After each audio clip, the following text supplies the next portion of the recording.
West of the Maps, a spin-off of The Dragon and the Wolf. Fan fiction, based on the world of George R.R. Martin. Prologue. The Cave. The cave had been waiting.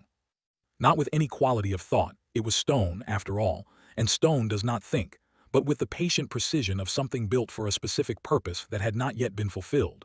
The passages were not natural. Anyone who had studied engineered spaces for long enough could see the intention in them.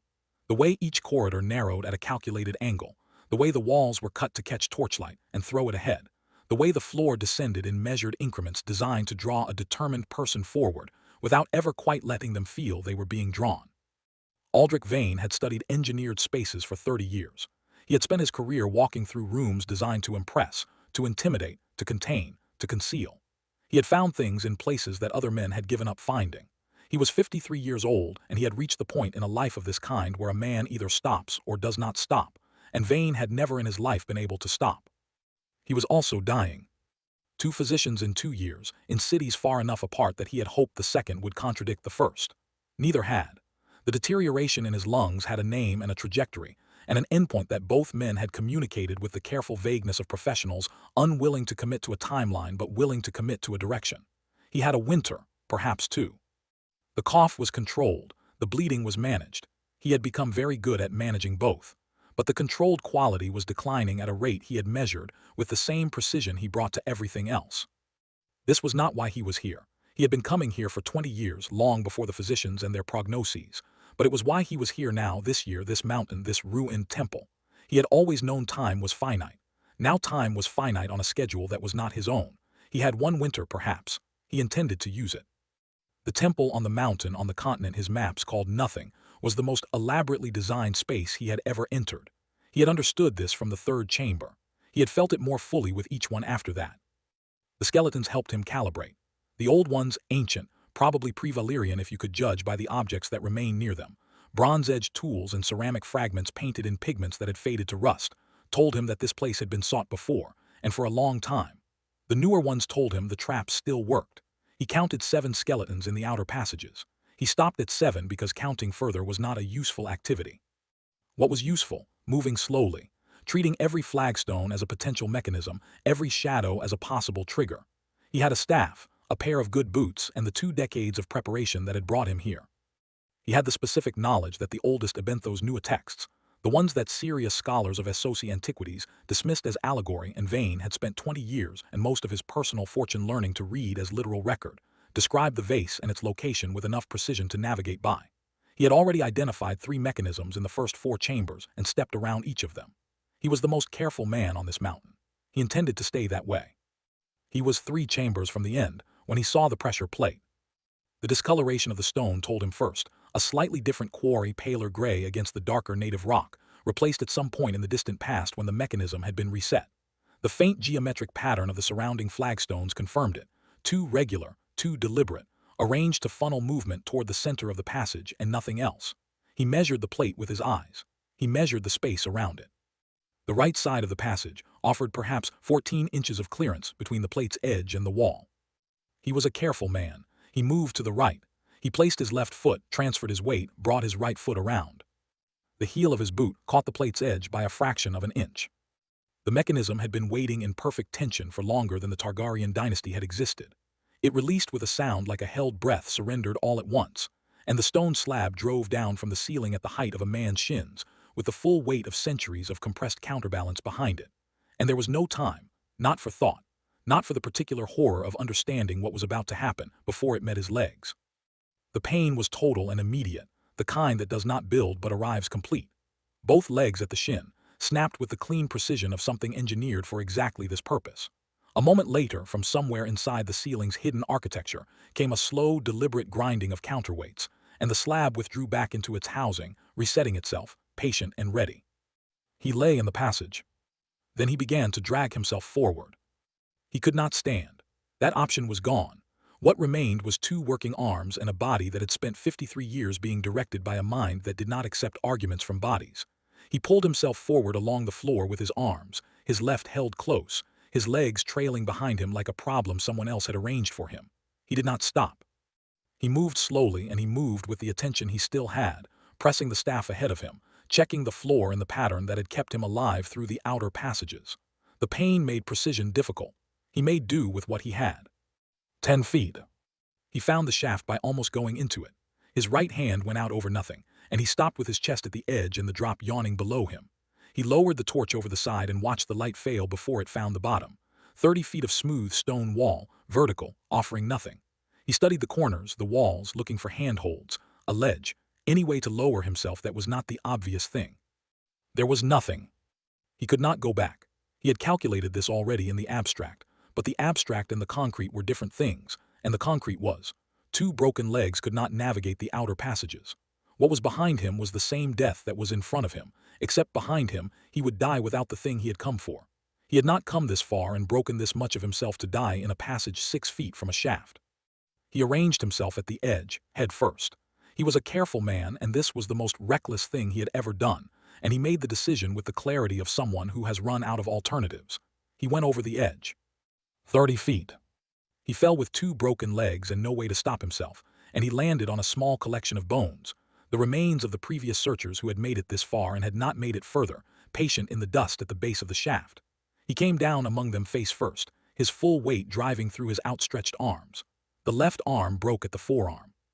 The impact drove his face into the stone and his skull cracked, and the pain was so complete that for a moment it consumed everything else, thought, vision, the capacity for anything beyond the simple animal fact of it. He lay on the floor of the final chamber and breathed. He breathed because breathing was something he could still do, which told him his lungs were intact.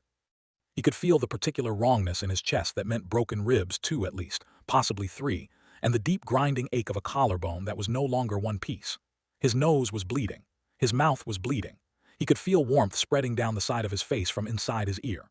Beneath him, the dry bones of his predecessors shifted slightly under his weight and were still. He opened his eyes. The torch had landed 5 feet away. It was still burning. In its light he could see the chamber, low-ceilinged and square, perhaps 12 feet in each direction, the walls fitted stone rather than natural rock, the floor level and intentional. On the far wall, a stone ledge. The ledge was bare. He looked at it with the complete and particular quality of someone who has run out of room to be wrong. Stone, old stone, fitted smooth. Nothing on it. Nothing beside it, above it, below it.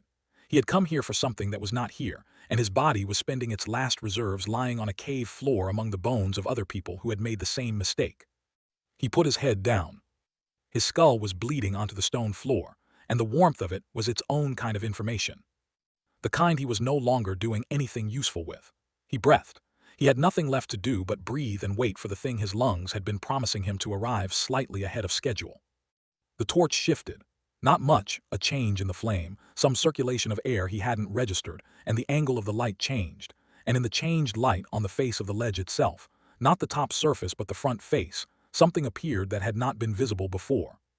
A seam, a fitted line, cut flush with the surrounding stone, invisible from above and visible now only because of the specific low angle of a torch flame lying near the floor. He lifted his head. He dragged himself to the ledge with his one working arm, leaving the trail he had already been leaving. He pulled the knife from his hip, still there, improbably, still in its sheath. He pressed the blade into the seam. The stone shifted. He worked the blade around the seam, prying at each edge, the resistance of centuries giving way by degrees.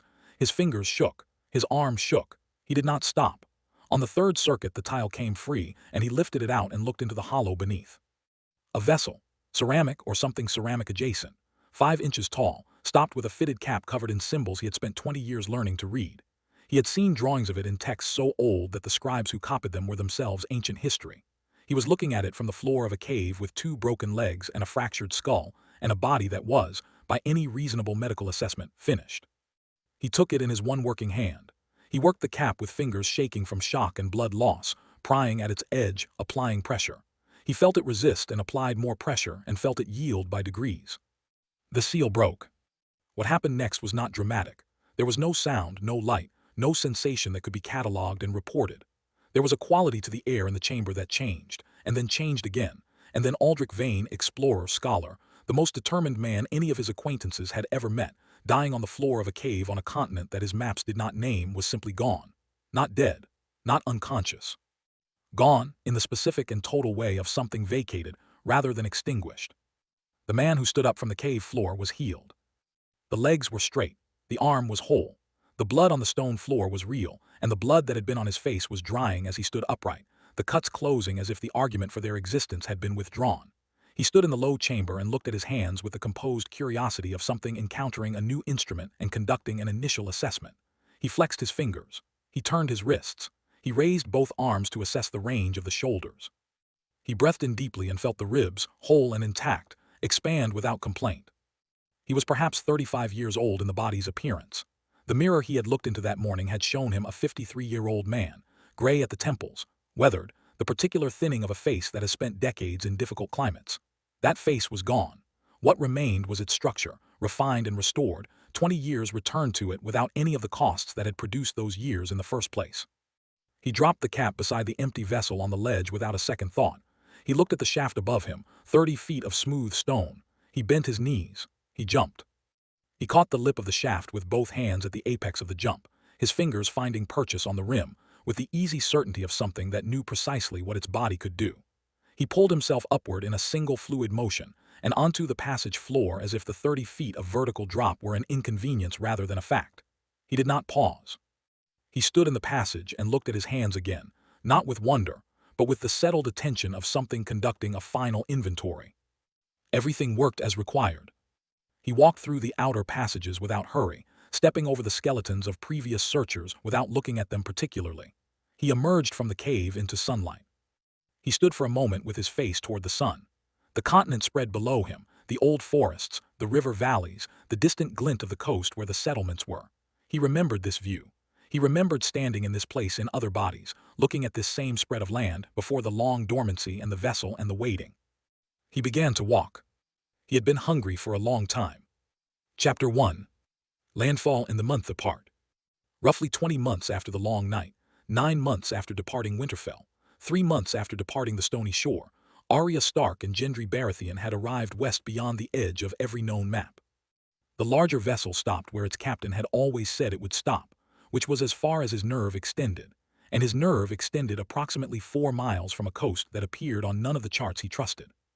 "That's as far as I go," he said, in the tone of a man who had said this many times and intended to keep on saying it regardless of what was offered him. He was a Bravosi of late middle age with excellent sea instincts and no interest in sinking for someone else's curiosity. 4 miles. You row the rest. Arya looked at the coast. It was, in the early morning light, green and specific and entirely real. 4 miles of open water between them and it. She looked at the longboat lashed to the deck, loaded with everything they were taking ashore. She looked at Gendry, who was already assessing the load and the oar positions with the focused attention he brought to any physical problem. "Fine," she said. There were 6 of them. Arya Stark, 21 years old, formerly of Winterfell and of no fixed address for the past several years. Gendry Baratheon, he had learned to accept the name, or at least to use it, 25, master smith and the largest person in the boat by some margin. Lyra, a Bravosi sailor in her 30s who had signed on for reasons that turned out to be a mixture of professional pride and genuine geographical curiosity.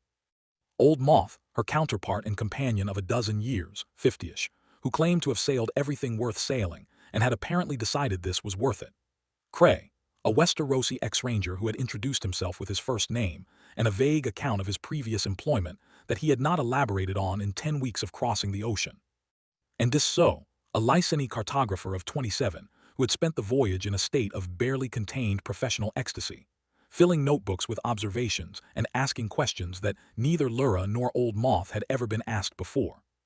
They rowed. It took the better part of 2 hours and left everyone's arms tired, but the morning was calm, and the coast resolved itself gradually into specificity as they approached. Old forest rising above sandstone cliffs, a beach where a river came down to meet the sea, the pale curves of driftwood above the tide line. They drove the longboat up onto the beach and dragged it above the high-water mark. Arya was the first one fully out, which surprised no one. She stood on the sand and felt the solidity of it under her feet, not the living pitch of a ship's deck, but the honest stillness of ground that was not going anywhere, and she looked around. The beach was not, it turned out, entirely unknown to human presence. 50 feet up from the tide line, half obscured by scrub growth, the dark remnants of fire pits. Several of them, arranged in a rough line that suggested multiple visits over time. And on the face of the sandstone cliff, carved into the rock in a script that took Disso approximately 4 seconds to identify, a set of marks. "Westerosi," he said, dropping to his knees in front of the carved letters and pulling out his notebook simultaneously, Coastal dialect. Very old, the letterforms are archaic. I've only seen this style in documents from the early Targaryen period. Someone from Westeros carved this. He ran his fingers along the marks. Several someones. Over time. He squinted. The most recent I can read is approximately a century ago. So people have been here before, Gendry said. They just didn't stay, or didn't come back. They stood with that for a moment. Then Lyra said something practical about organizing the supplies, and Cray began helping without being asked, and the moment passed into activity. The plan, established over weeks of discussion on the larger vessel, was this: move south along the coast toward the trading settlements that Dessau's pre-voyage research suggested existed in that direction. Make contact. Establish a base of operations. Begin the actual work of understanding what was here. It was a sensible plan. Arya and Gendry did not follow it. Asterisk. Before the others had their packs fully loaded, the captain came down the gangway one final time. He was a careful man who had been paid well, and wanted to remain the kind of man who continued to be paid well. A word, he said to Arya, about the return arrangement. She listened. There was a settlement 10 weeks sail north, he explained, a Braavosi trading post where he had cargo to collect, the other half of the contract that had funded this voyage. He would make the northern run, collect the cargo, and return. 3 months from today, approximately. He would put in at Varathon the Bay, the large trading settlement whose position Dessau had marked on every chart, the obvious meeting point for anyone navigating this coast. He would wait at Varath for 2 weeks. From there, the Shadowcat would continue south.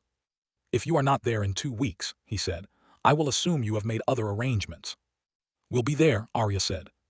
He looked at her with the expression of a man who has been given this assurance before, and found it accurate approximately half the time. Then he went back up the gangway, and the Shadowcat turned north, and that was the last she saw of it.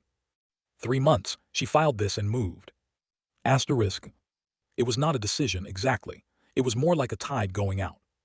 The others had their packs loaded, and their heading south established by the time Arya found herself standing at the edge of the forest, looking up the hillside that climbed away from the beach into the interior. Gendry came to stand beside her. They looked at the trees. We're supposed to go south, he said. We are going south, she said, eventually. He thought about this. She was aware, in the way she had become aware of most things about him over the past 9 months, of the particular quality of his thinking. It was not fast, but it was thorough, and it never arrived at conclusions it couldn't support. A month, she said. Tell Dessau a month. We'll meet them at the first settlement.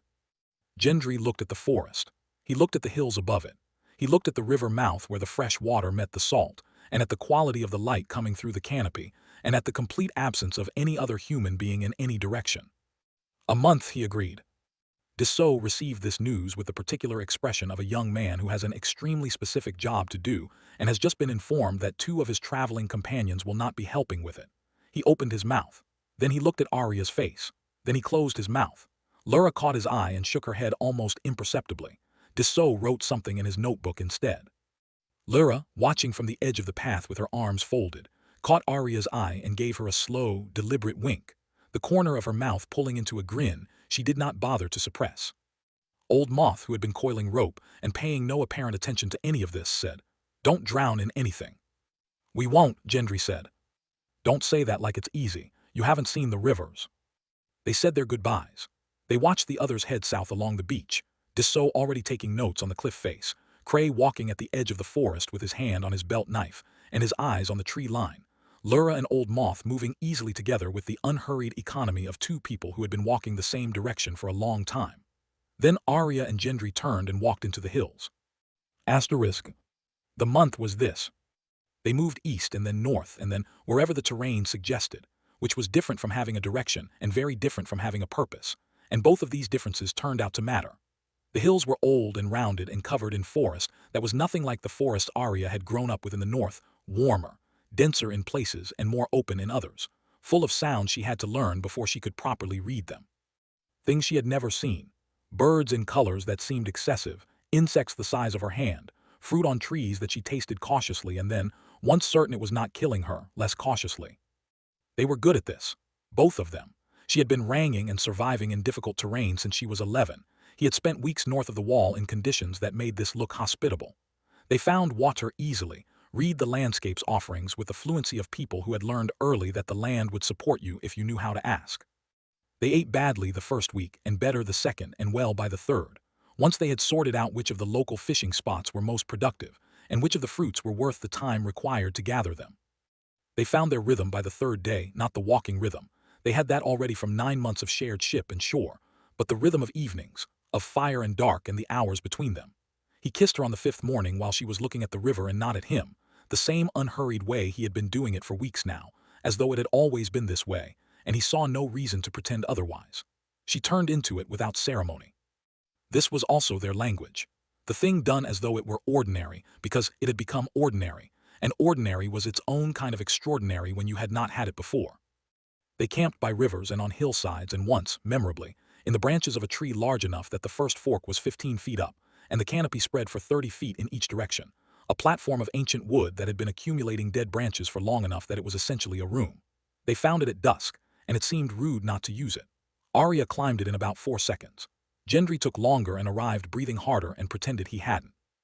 The canopy was close and the night was warm and there was nothing up there except the two of them and the space between them, which had not been very much space for some time now.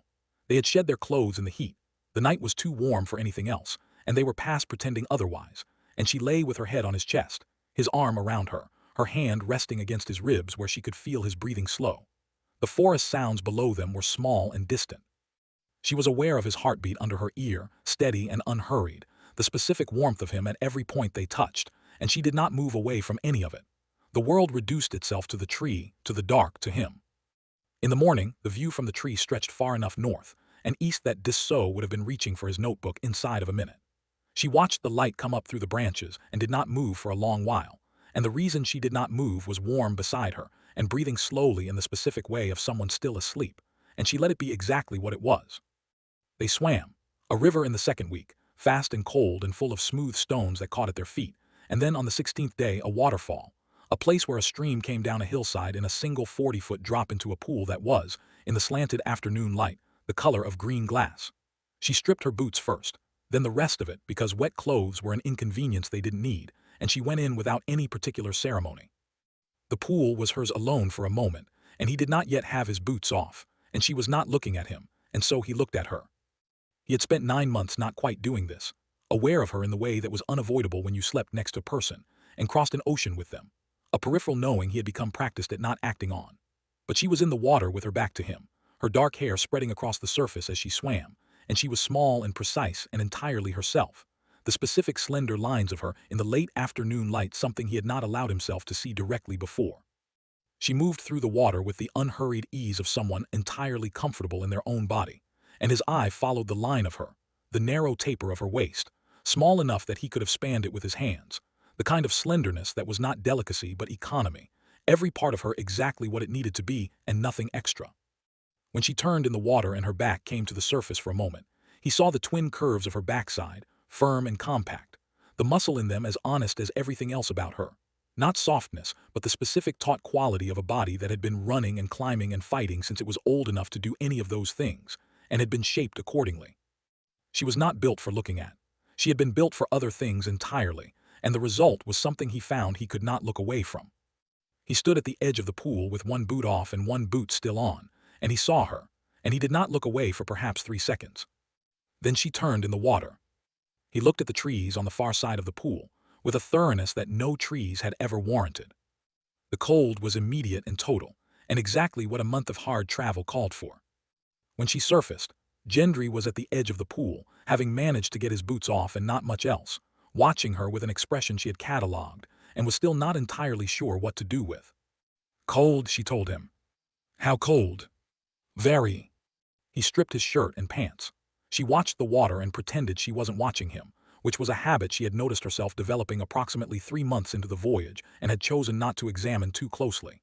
He was, objectively, a considerable physical specimen. 9 months at sea had not done anything to diminish that, and she was not going to pretend she didn't notice it, but she was also not going to make a thing of it. He went in. The sound he made confirmed that she had not exaggerated the temperature. She laughed.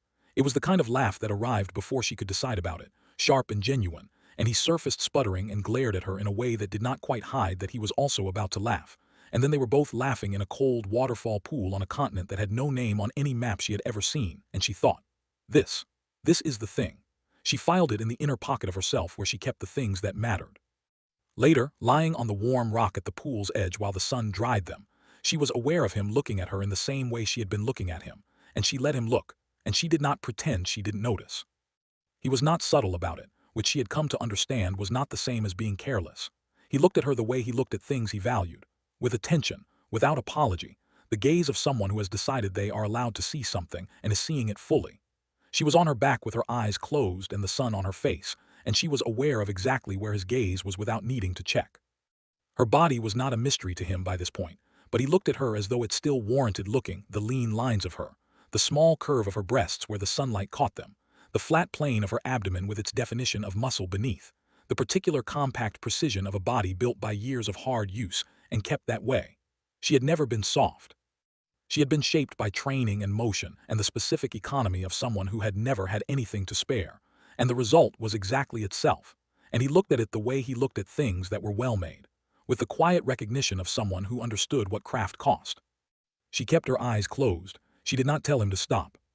Asterisk. He carved in the evenings. He had found a knife he liked in the bottom of his pack, a small one, good steel, the kind of blade that was more useful than impressive, and he had started with a piece of driftwood from the beach on the second day, working it while the fire settled, and had not stopped since. He was good at it in the way he was good at everything he made with his hands, not through visible effort but through the instinctive precision of someone who understood material at a level that preceded thought. He made small things, a bird rough but specifically itself, a face caught in the expression of someone about to say something they've thought better of, an abstract form that resolved, the longer she looked at it, into the view from a particular hillside they had camped on. She watched him work and did not say what she was thinking, which was that this was one of her favorite things about him, that he made beauty out of whatever was in front of him without making a performance of it, without requiring acknowledgement, without any apparent awareness that what he was doing was remarkable. He would finish a piece, turn it over once, set it down, start the next one. On the 22nd day, sitting at a fire above a river bend, he held something out to her without looking up from the new piece he had already started on. It fit in her palm. She turned it in the firelight. A wolf, rough but caught mid-stride, the particular articulation of the back legs unmistakably right, the head carried low in the way of a wolf moving with purpose rather than threat. It was very small. It was, in the specific way of his best work, entirely itself. She turned it over. She did not say anything for a while. He had already moved on to the new piece. He wasn't watching her. He wasn't waiting for a reaction. He had made it and given it to her, and that was the end of his part in it. She put it in her pack, in the inner pocket, with the catspaw's sheath and the coin she had carried since Bravos and the other things she kept close. She did this without comment and without looking at him, and then she went back to sharpening needle, which was what she had been doing before. This was their language. Asterisk. On the 28th day they descended from the hills toward the coast, following a river south, and they found the first settlement. Actually, it found them. They were still a quarter-mile from the beach, moving through lighter forest when Arya heard voices and stopped. She listened, working sounds, children playing, an adult calling out with the tone of someone giving a direction they expected followed. She catalogued the sounds and found nothing threatening. She lowered her hand and moved forward. The settlement emerged from the tree line in stages. A cleared field, the edge of a garden, then the first buildings low and well-built, with the specific quality of structures that had been repaired and extended over generations. 300 people, she estimated. Orderly, established, real. A woman of 40 or so stopped and looked at them carefully. A child sprinted toward the nearest building with the urgency of someone delivering news. Easy, Arya said, not to anyone in particular, to herself maybe, a reminder. Gendry had already raised his free hand, palm out. He had a talent for this, for the specific gesture that communicated non-aggression across language barriers, that read as trustworthy in a way she suspected, had something to do with his size and his open face. She could walk into a room and people would feel her looking at them. Gendry walked into a room and people thought about whether he might be hungry. They were met, 20 minutes later, by the settlement's elder. Chapter 2. Arethys. Her name was Sore, 70-ish, bright-eyed in the specific way of someone who has been paying close attention to everything around them for a very long time and has developed opinions about most of it.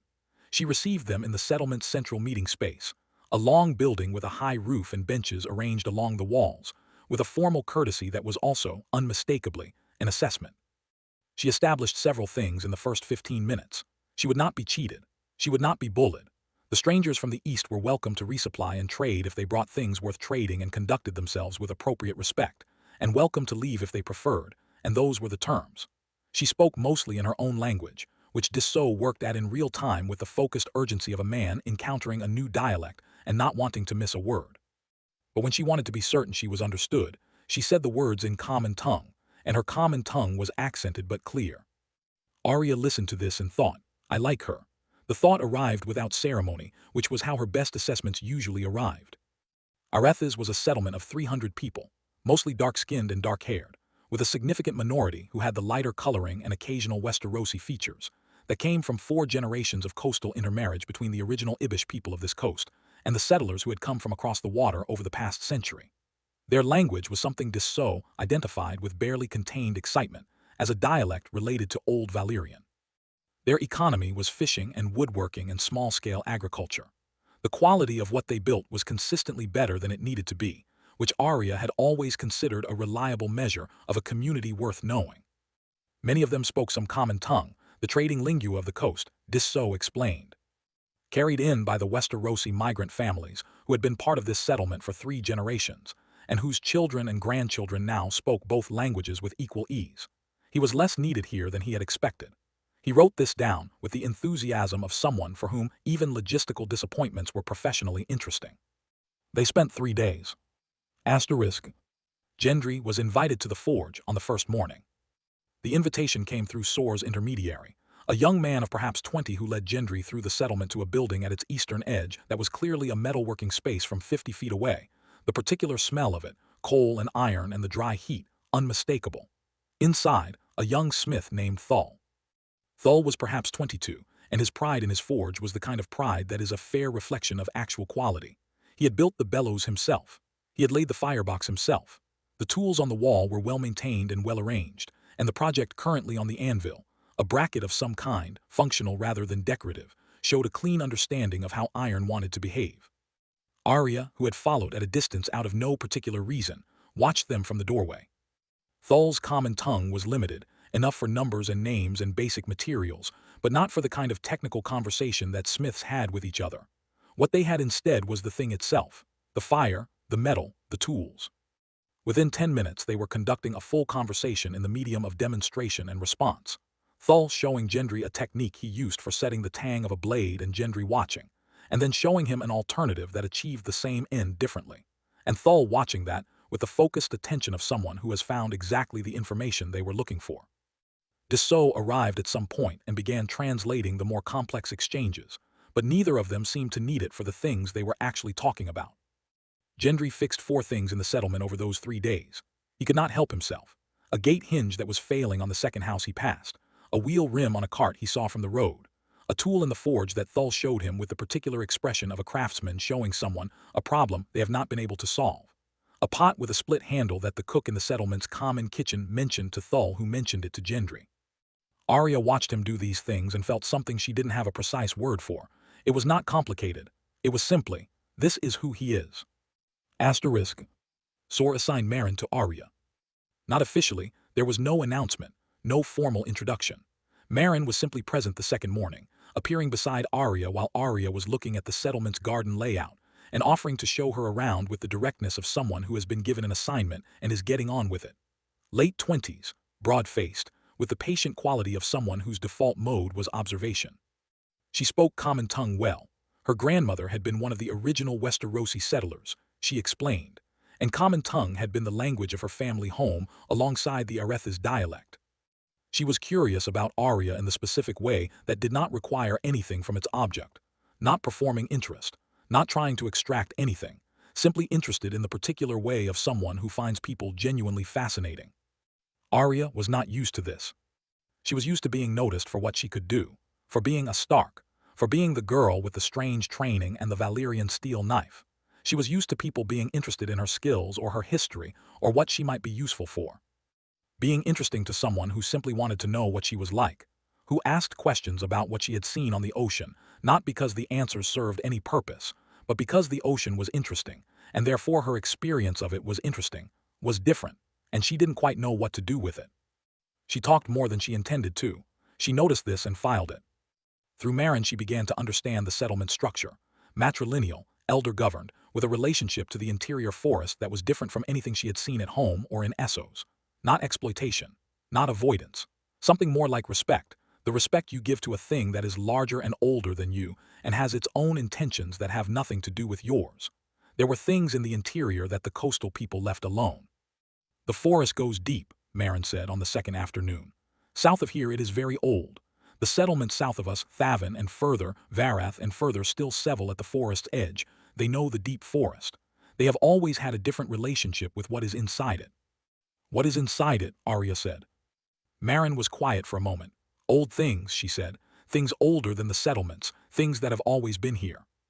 Arya thought about this and was going to ask more when, on the second afternoon, she found Sor in quiet conversation with two people she hadn't seen before, travelers, by their packs, and the particular tiredness in their legs that came from significant ground covered.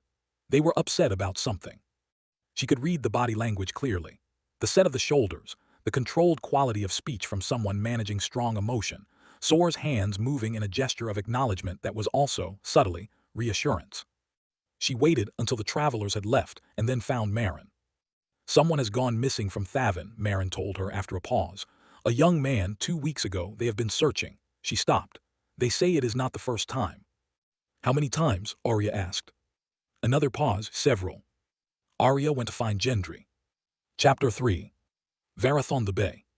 2 days south by coastal track, and the settlement announced itself gradually.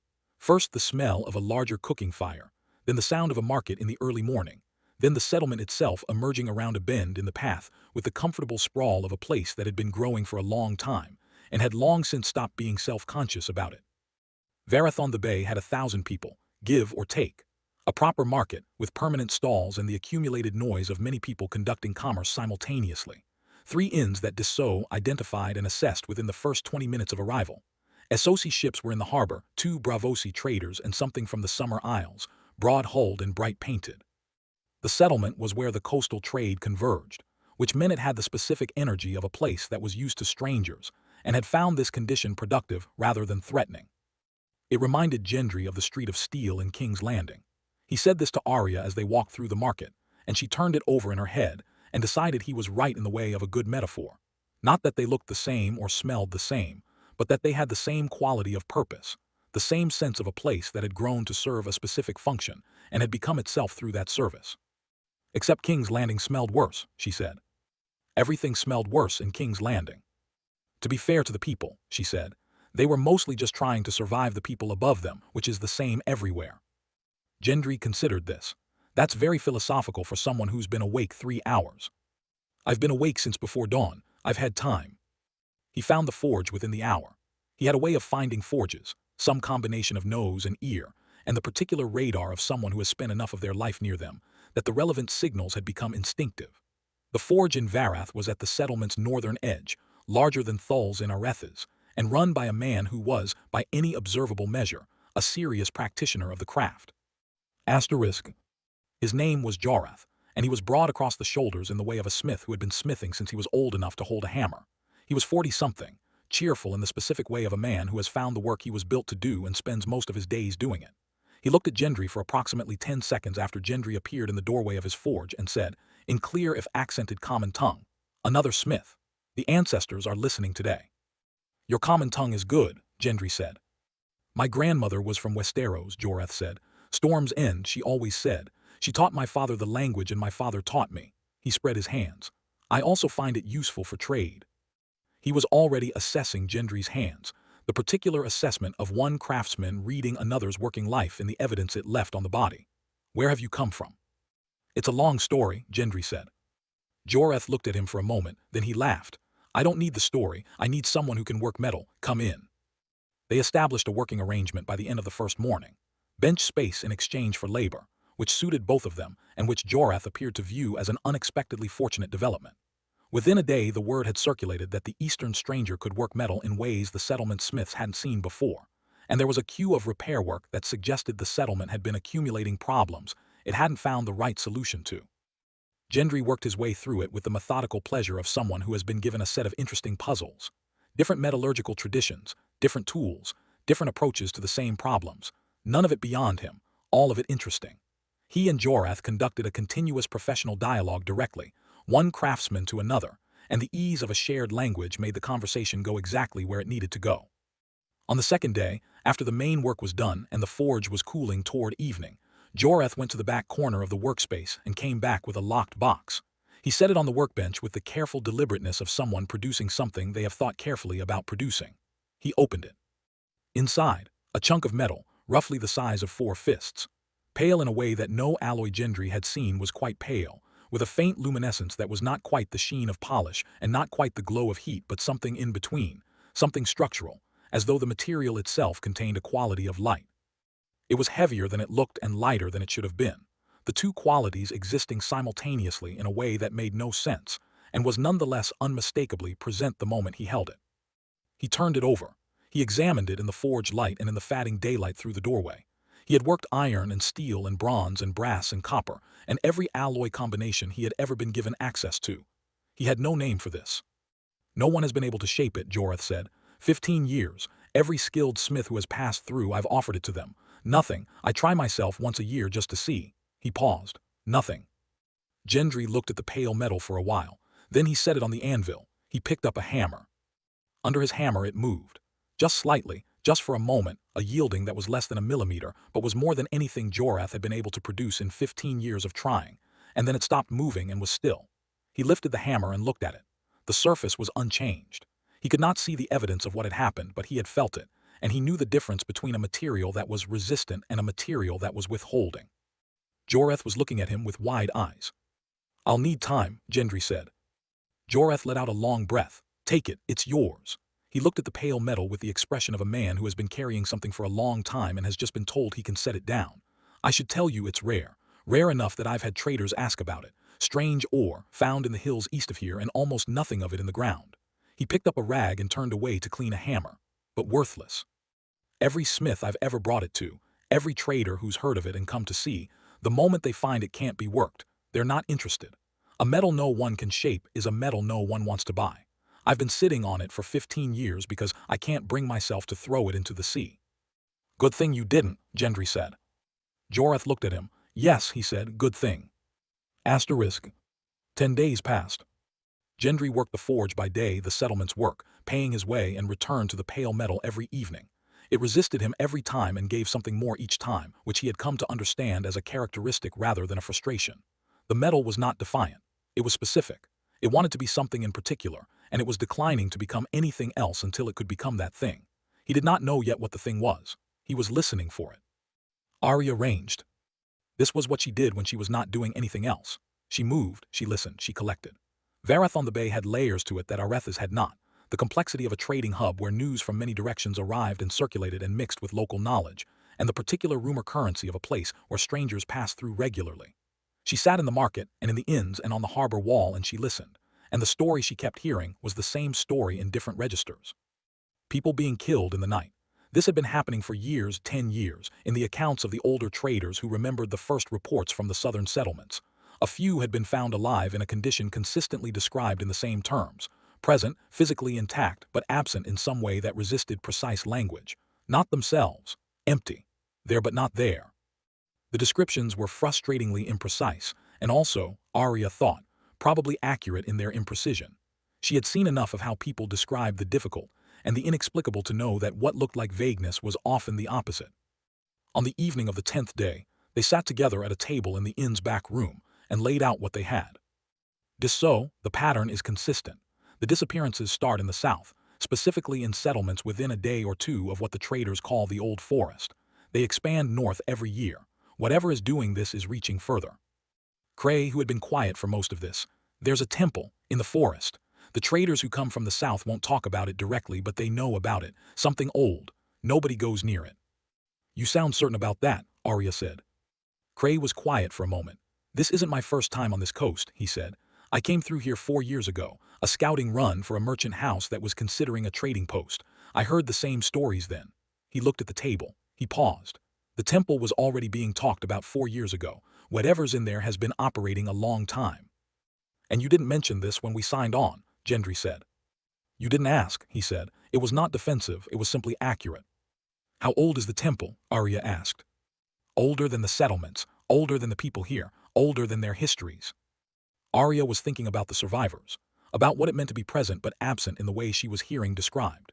She had seen things in the House of Black and White that were adjacent to this.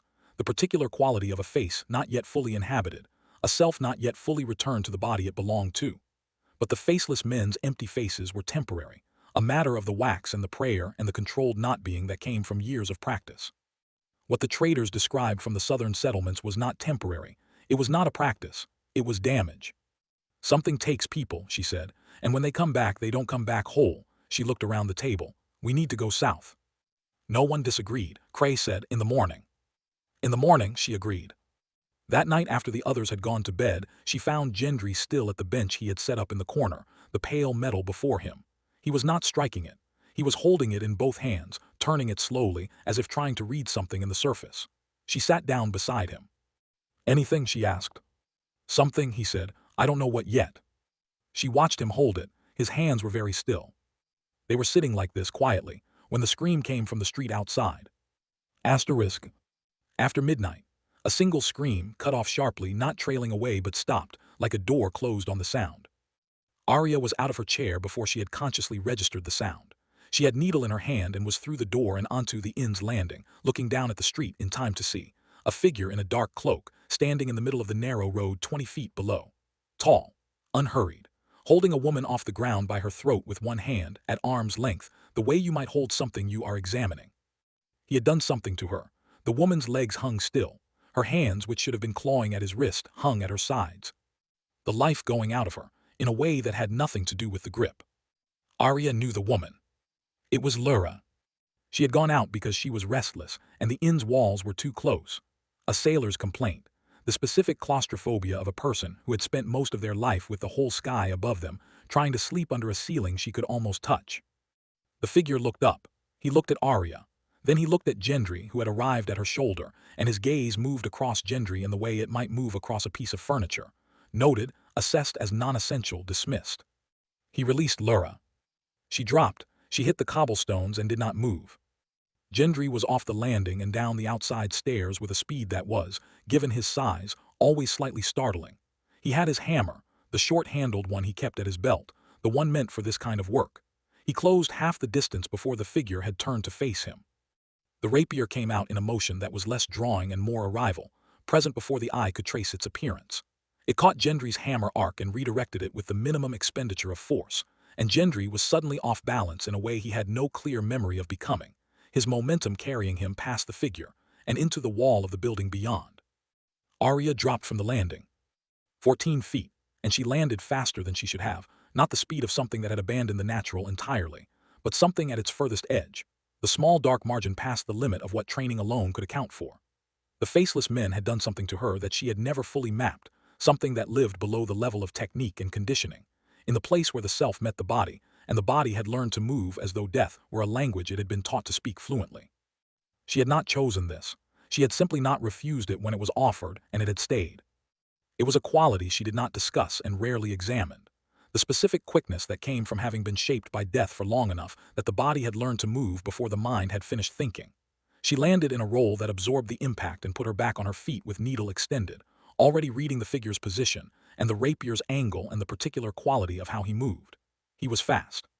She had trained with fast people, the faceless men were fast, the water dancers were fast, and she understood fast, and this was not the kind of fast that came from training. It was the kind that came from something else. She filed this and moved. He met every angle she found, not blocking, redirecting, with an economy that meant he was never quite where her blade arrived, never quite in the position she was committing to when she committed. She was better than most people she fought. She was better than anyone she had fought in a long time. She could not touch him. Every opening she identified closed before she could reach it, the rapier already moving to seal the gap, as if he could see the intention forming before the body committed to it. She found what she thought was an opening on the left side, small, barely a second's worth of window, and drove toward it. He stepped aside from it the way you step aside from something you saw coming. When she turned, he was standing in the same composed posture, watching her with the expression of a man engaged in a very interesting conversation. He looked at her specifically, with the composed attention of someone identifying something they have been waiting to find. He smiled. It was a real smile, not a taunt, not contempt, genuinely pleased, the smile of someone who has encountered something unexpectedly worth encountering. It was the most specific and unsettling thing about him, the sincerity. Then he turned, unhurried, and walked to the shadow between two buildings. By the time Arya reached the corner, the narrow alley was empty in both directions, and the night had closed over him completely. Lyra was dead. Old Moth reached her first. He had come out of the inner step behind Arya and had gone to Lyra while Arya fought, and he was crouched over her in the street with his hands on her face when Arya came back from the corner.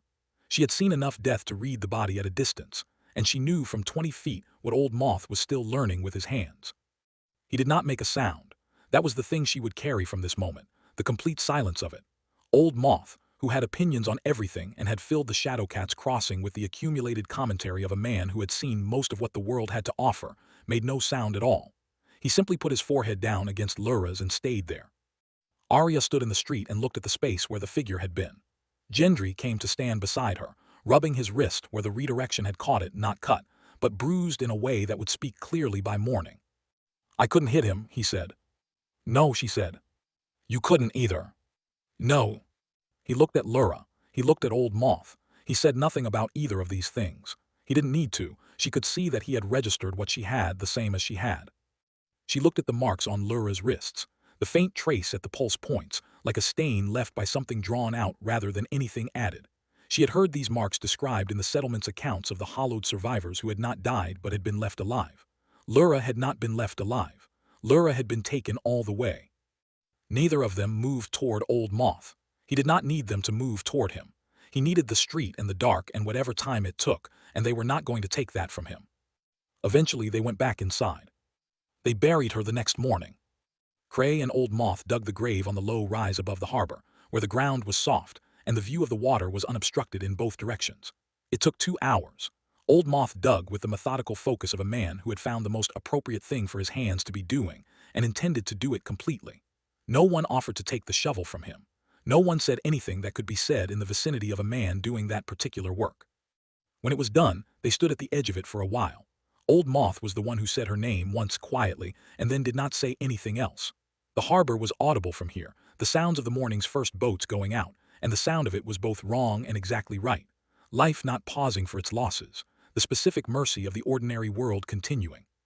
They filled it in. The morning light was on the water. Chapter 4. Seville. A week south along the coastal track, Old Moth walked with them and said almost nothing.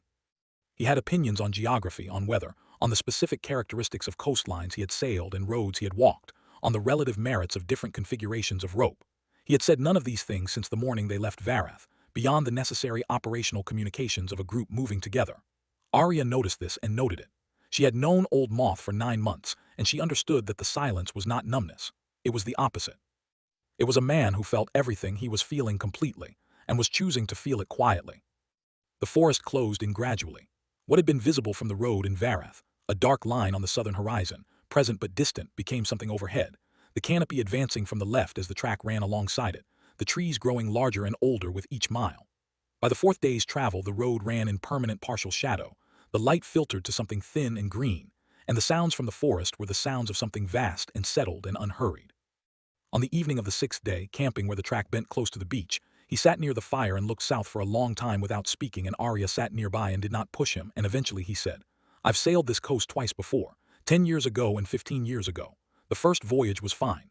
The second voyage, 10 years ago, there were settlements here that are gone now, 3 of them, between Varath and what we called the last settlement south." He paused. "People did not disappear from those settlements, they left." Arya thought about this. Left how? "In boats, all at once. We found them on the beach one morning, one of the settlements, 80-odd people, packing everything they could carry. We asked. The elder said, the forest has changed. We are going north until the forest is not like this anymore." He looked at his hands. "We thought it was superstition. We were wrong to think that." She did not say anything to this. She let it sit. "Whatever's down here," he said. "It was already here 10 years ago and it was already wrong." "I know," she said. He looked at the fire for a long time. 13 years, he said. Not to her exactly, to himself or to the fire or to the dark at the edge of the camp. "I've known her 13 years. We started on the same ship and we argued about rope techniques for 6 months before we decided we agreed about everything else." He was quiet. 13 years is a long time to agree about everything. Arya said nothing. She sat with him, close enough that he knew she was there, far enough that it was his to do. "Just don't let it happen to anyone else," he said. "That's all I want. Whatever is down here, don't let it happen to anyone else." "We won't," she said. It was a promise she was not certain she could keep. She made it anyway. Asterisk. Seville was a settlement that had learned to live with something wrong and had not stopped being a settlement because of it. It had perhaps 400 people, built in the last clearing before the forest became total. The trees pressed against the eastern edge of the settlement with the specific quality of something very large standing very close and not doing anything else, not yet. Children played inside the fence line. Adults moved in pairs. The harbor master, who they met within 20 minutes of arrival, slept with a lamp burning at the window every night. He told them this as a straightforward fact, without embarrassment. You adapted. The alternative was to leave, and most of them had not left. The settlement's leader, Arya, met them in the building that served as Seville's meeting hall.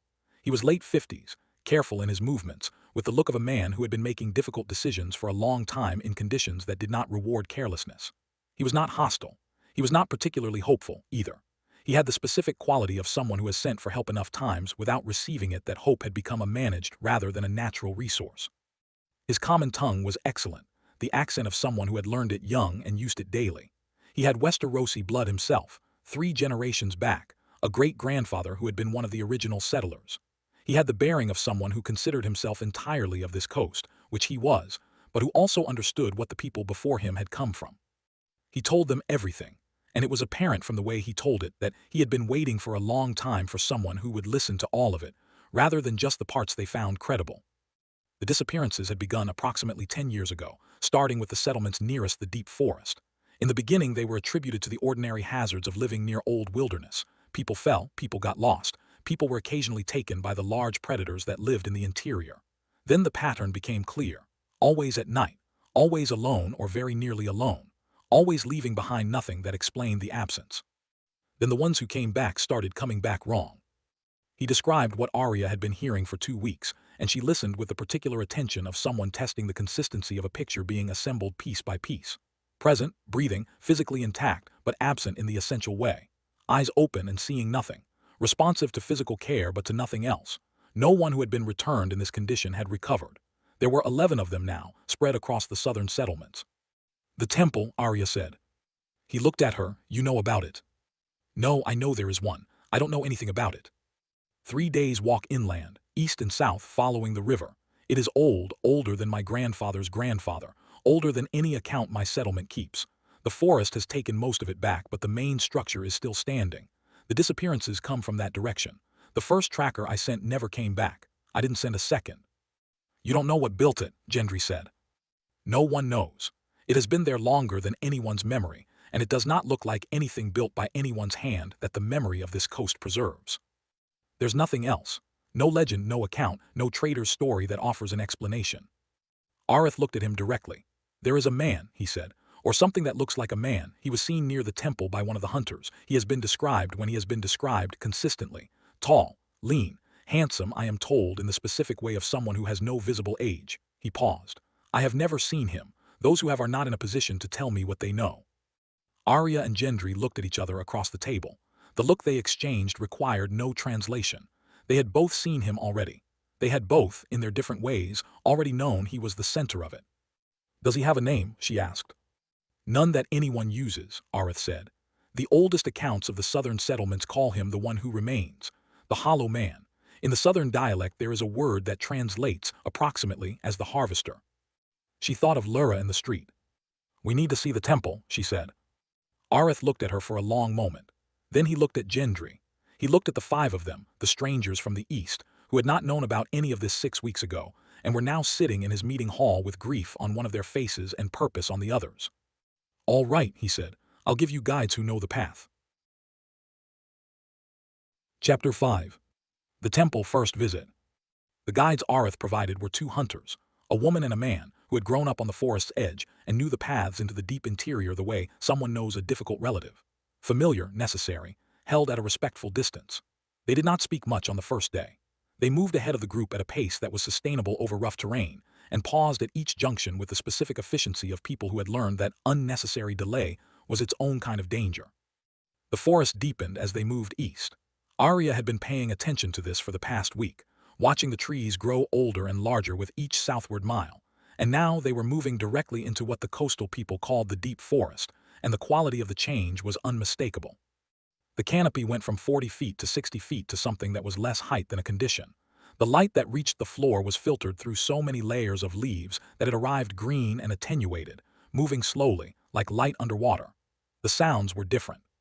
The large birds that had been a constant presence in the coastal forest were absent here, replaced by something quieter and closer, small movements in the undergrowth.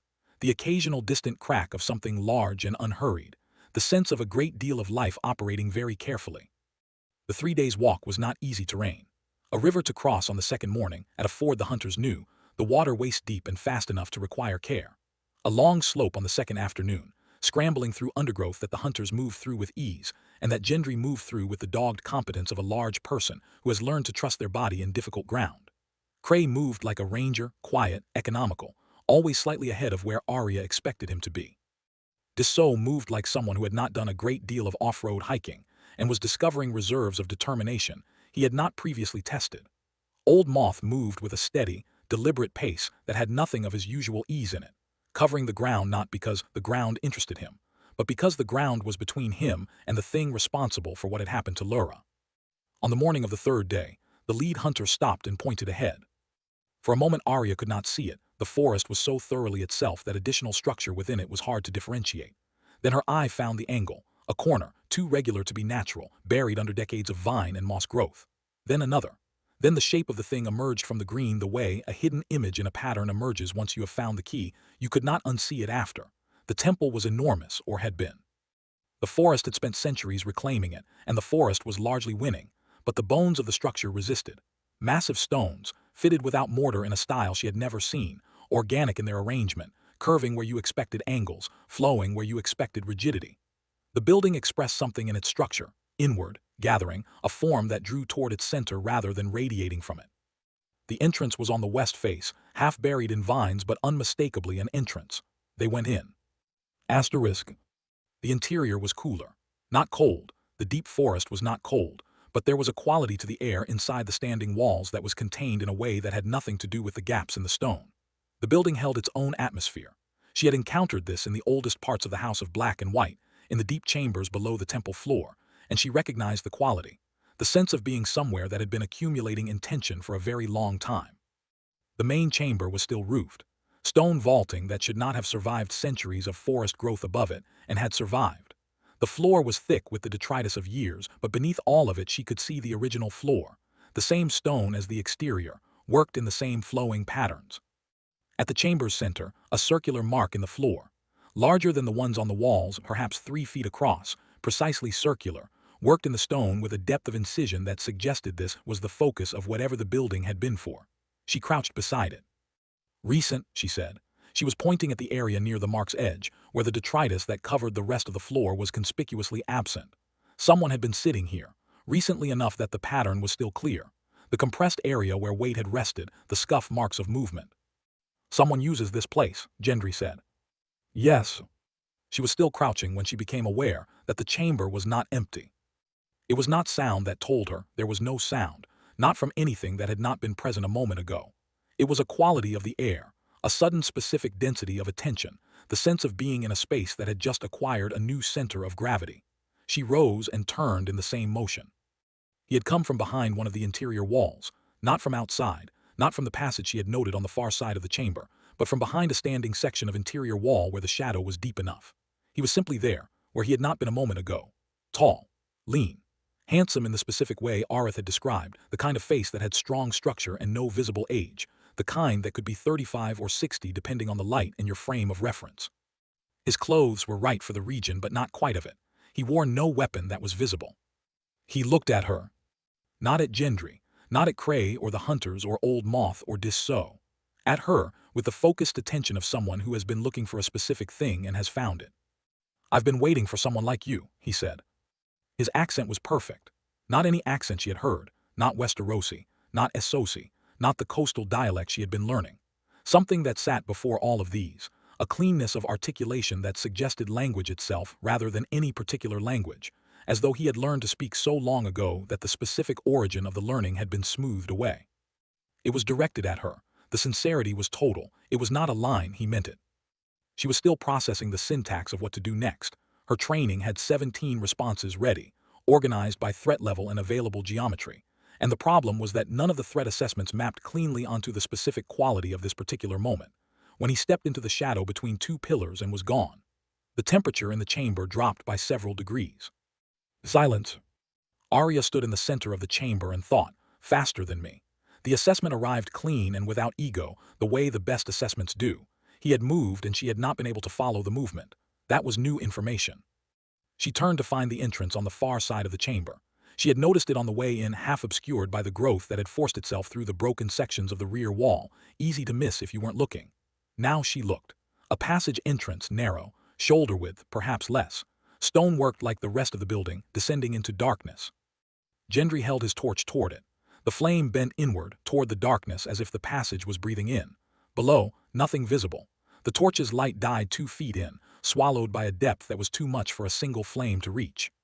She measured the width with her eyes. Her shoulders would fit. Gendry's would not.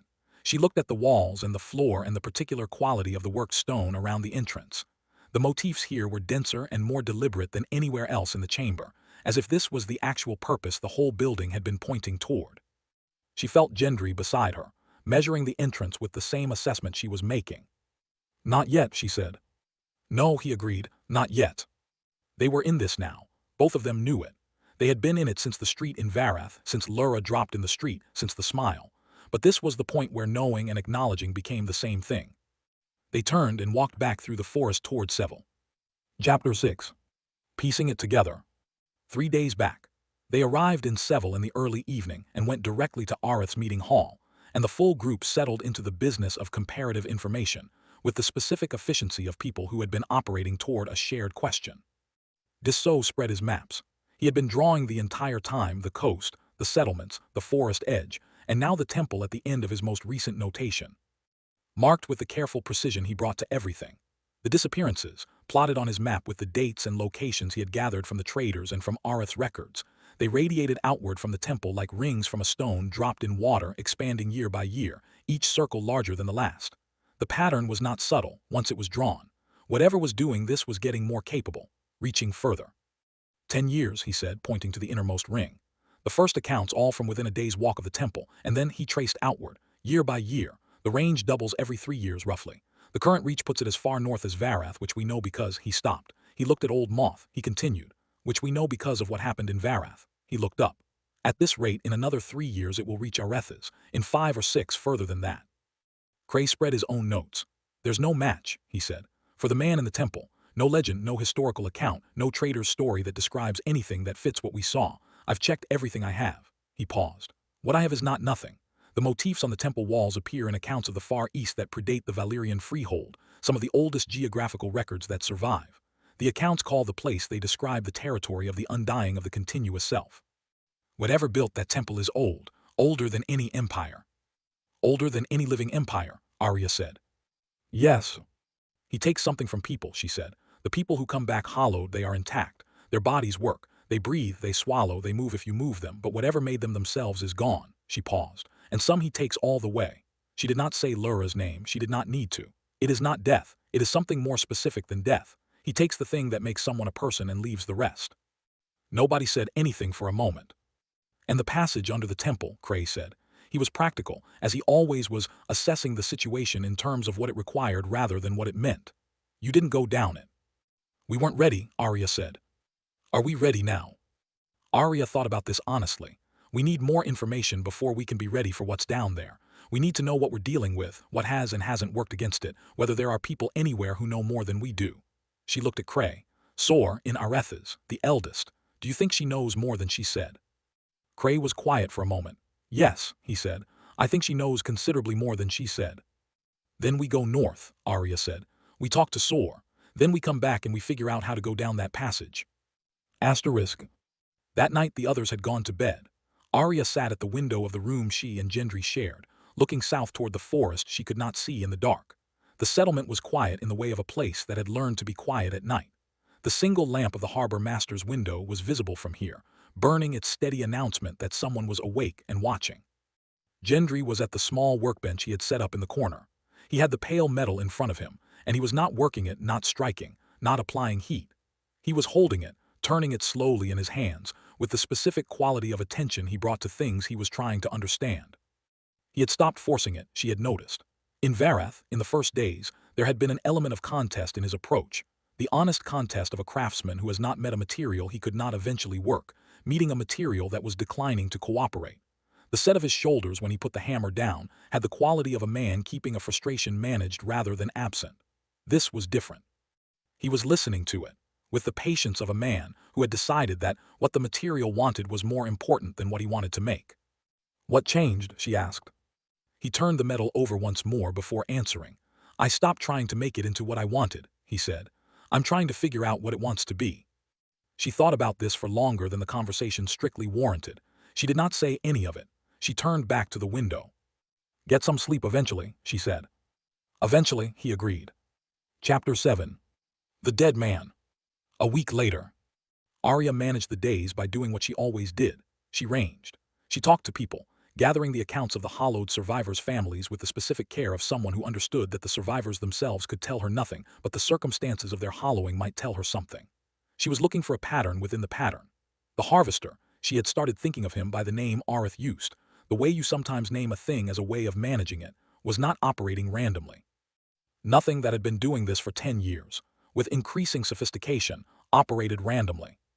The pattern she found, he took people who were isolated. Not exclusively, there were accounts of people taken while not entirely alone, but preferentially. She also noticed something about Gendry and the metal. He was spending more time with it and the time was changing, less observation, more something that looked, from the outside, like conversation. He was using the hammer differently, not striking so much as touching, probing, a dialogue of small contacts rather than the broad strokes of shaping. She did not interrupt this. She had learned, over months of watching him work, that interrupting Gendry mid-process was like interrupting a sentence. The thing was still possible afterward, but something was lost in the interruption. She was in the market on the morning of the 7th day, when she noticed that one of the regular faces was missing. A young man, she had learned enough faces in Seville to know who belonged and who didn't, who had been in the market every morning she had been there, selling fish from a boat his family owned. He was not there. The family running the adjacent stall looked across at the empty space and then looked away quickly, with the practiced speed of people who had learned not to look at empty spaces too long. She found him by the river at mid-morning. He had not been difficult to find. Someone else had found him first and had sent for Areth, and Areth had sent for her, because Areth had decided very early in their acquaintance that Arya's assessments were more useful than his own, and was acting accordingly. He was lying in the grass above the river bank on his back, arms at his sides, face to the sky. He was, from a distance of 20 feet, possibly sleeping. He was not sleeping. He was 22, she estimated. Well-built, healthy in the specific way of a young man who worked physically every day of his life. No wound, no sign of illness in any form she could identify. The body was simply without the thing that made it a living body. Life gone, the body intact and cold. She crouched beside him. She read him the way the faceless men had taught her to read the dead, the body as a record of the manner of ending, and what this body recorded was nothing she could name from that training. Not injury, not disease, not the natural cessation of something worn out by time. Depletion, the best word she had for it, as if something essential had been drawn out rather than failing or being damaged. The entry points were his temples and the inside of his wrists, where the pulse ran closest to the surface, the same mark she had seen on Lura. He had been drained of what made him alive, and he had died from it, because most people did. She stood up. She shared what was useful with Areth. She kept what was forming as a theory. Asterisk. That night he was in the room. She had been awake. She had been awake later than anyone knew, which was a habit she had developed in Bravos and had never lost, the late hours of private time she had never quite shared. The room was dark except for the small lamp on the windowsill, and she was sitting at the table with the lamp between her and the window, thinking about the body by the river and the pattern of the marks. She became aware of him before she heard anything, which was the thing she could not fully explain to herself afterward, and the thing that unsettled her most. She had been trained by the faceless men. She had sat with the No One quality for years, learning to be quiet in a room in ways that most people never attempted. She had learned to enter spaces without disturbing them. She was, by any objective measure, among the best in the world at noticing when she was not alone. And yet he was at the window before she knew he had arrived. Tall and lean against the night sky outside. The window opened the 2 inches she always left it open, and he was inside the room space without having come through the window in any way she could account for. standing by the far wall with the composed patience of someone who is entirely comfortable wherever they happen to be. He looked at her across the lamp's small light. She had her hand on the catspaw before she was consciously aware of it, the muscle memory operating in the fraction of a second before thought caught up. She was on her feet. She was very still. She was not used to people being able to do this to her. He did not move. He looked at her with the same quality she had seen in the temple, the composed attention, the genuine focus, and said nothing for a moment, and then said, "You examined the young man by the river today." "Yes," she said. "What did you conclude?" "That you killed him." Something shifted in his expression that might have been appreciation. "I did," he said, "though killed is not the precise word. The process is more particular than killing." He was quiet for a moment. "You know something about what the process is. I can feel it in how you looked at him. You have a frame of reference for this that most people do not." She said nothing. She was tracking the distance between them, the angle to the window, his hands empty, the rapier not drawn. He was not here for the thing he had done to the young man. He was here for something else. "What things?" she said. Not a question. A prompt to keep him talking because he was telling her things and the things were useful. "The dark," he said. It was the simplest word he had used, and it landed with the weight of something considered carefully. "You have shaped yourself around violence, not through violence, not damaged by it, but deliberately, the way a smith shapes a blade. It is in how you carry yourself, in how you hold still, in how you look at a room when you enter it.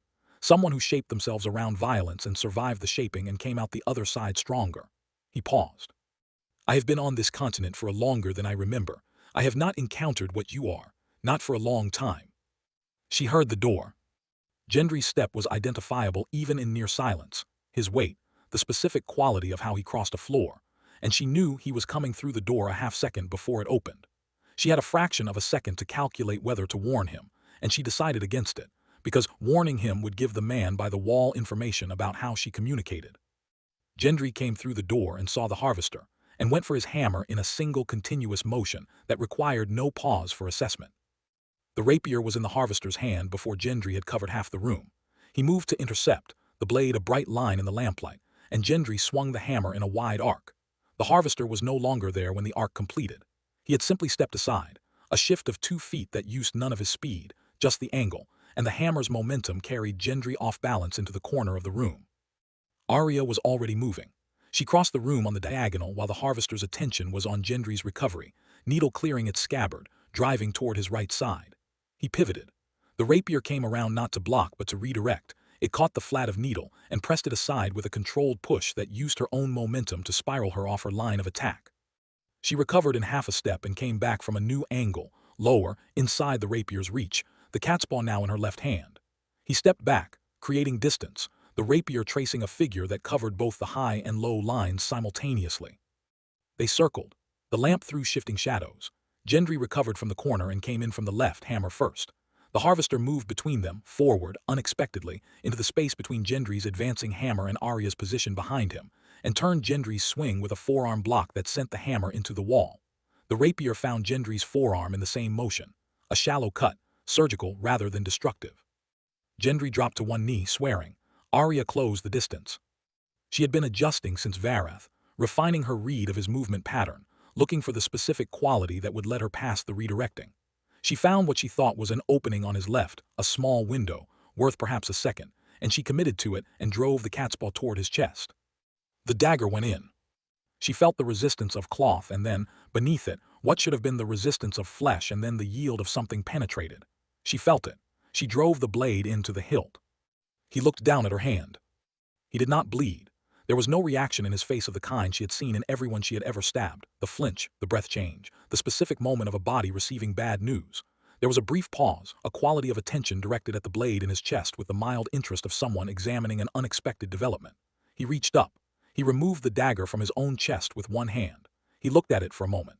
He set it down on the table next to the lamp. She stood between him and Gendry. They looked at each other in the lamplight. "Not yet," he said. It was not a threat. It was information, delivered with the same sincerity as everything else he said. "We will speak more when you are ready." He went to the window. He stepped through it and dropped 12 feet to the street below, and by the time Arya and Gendry reached the window the street was empty in all directions.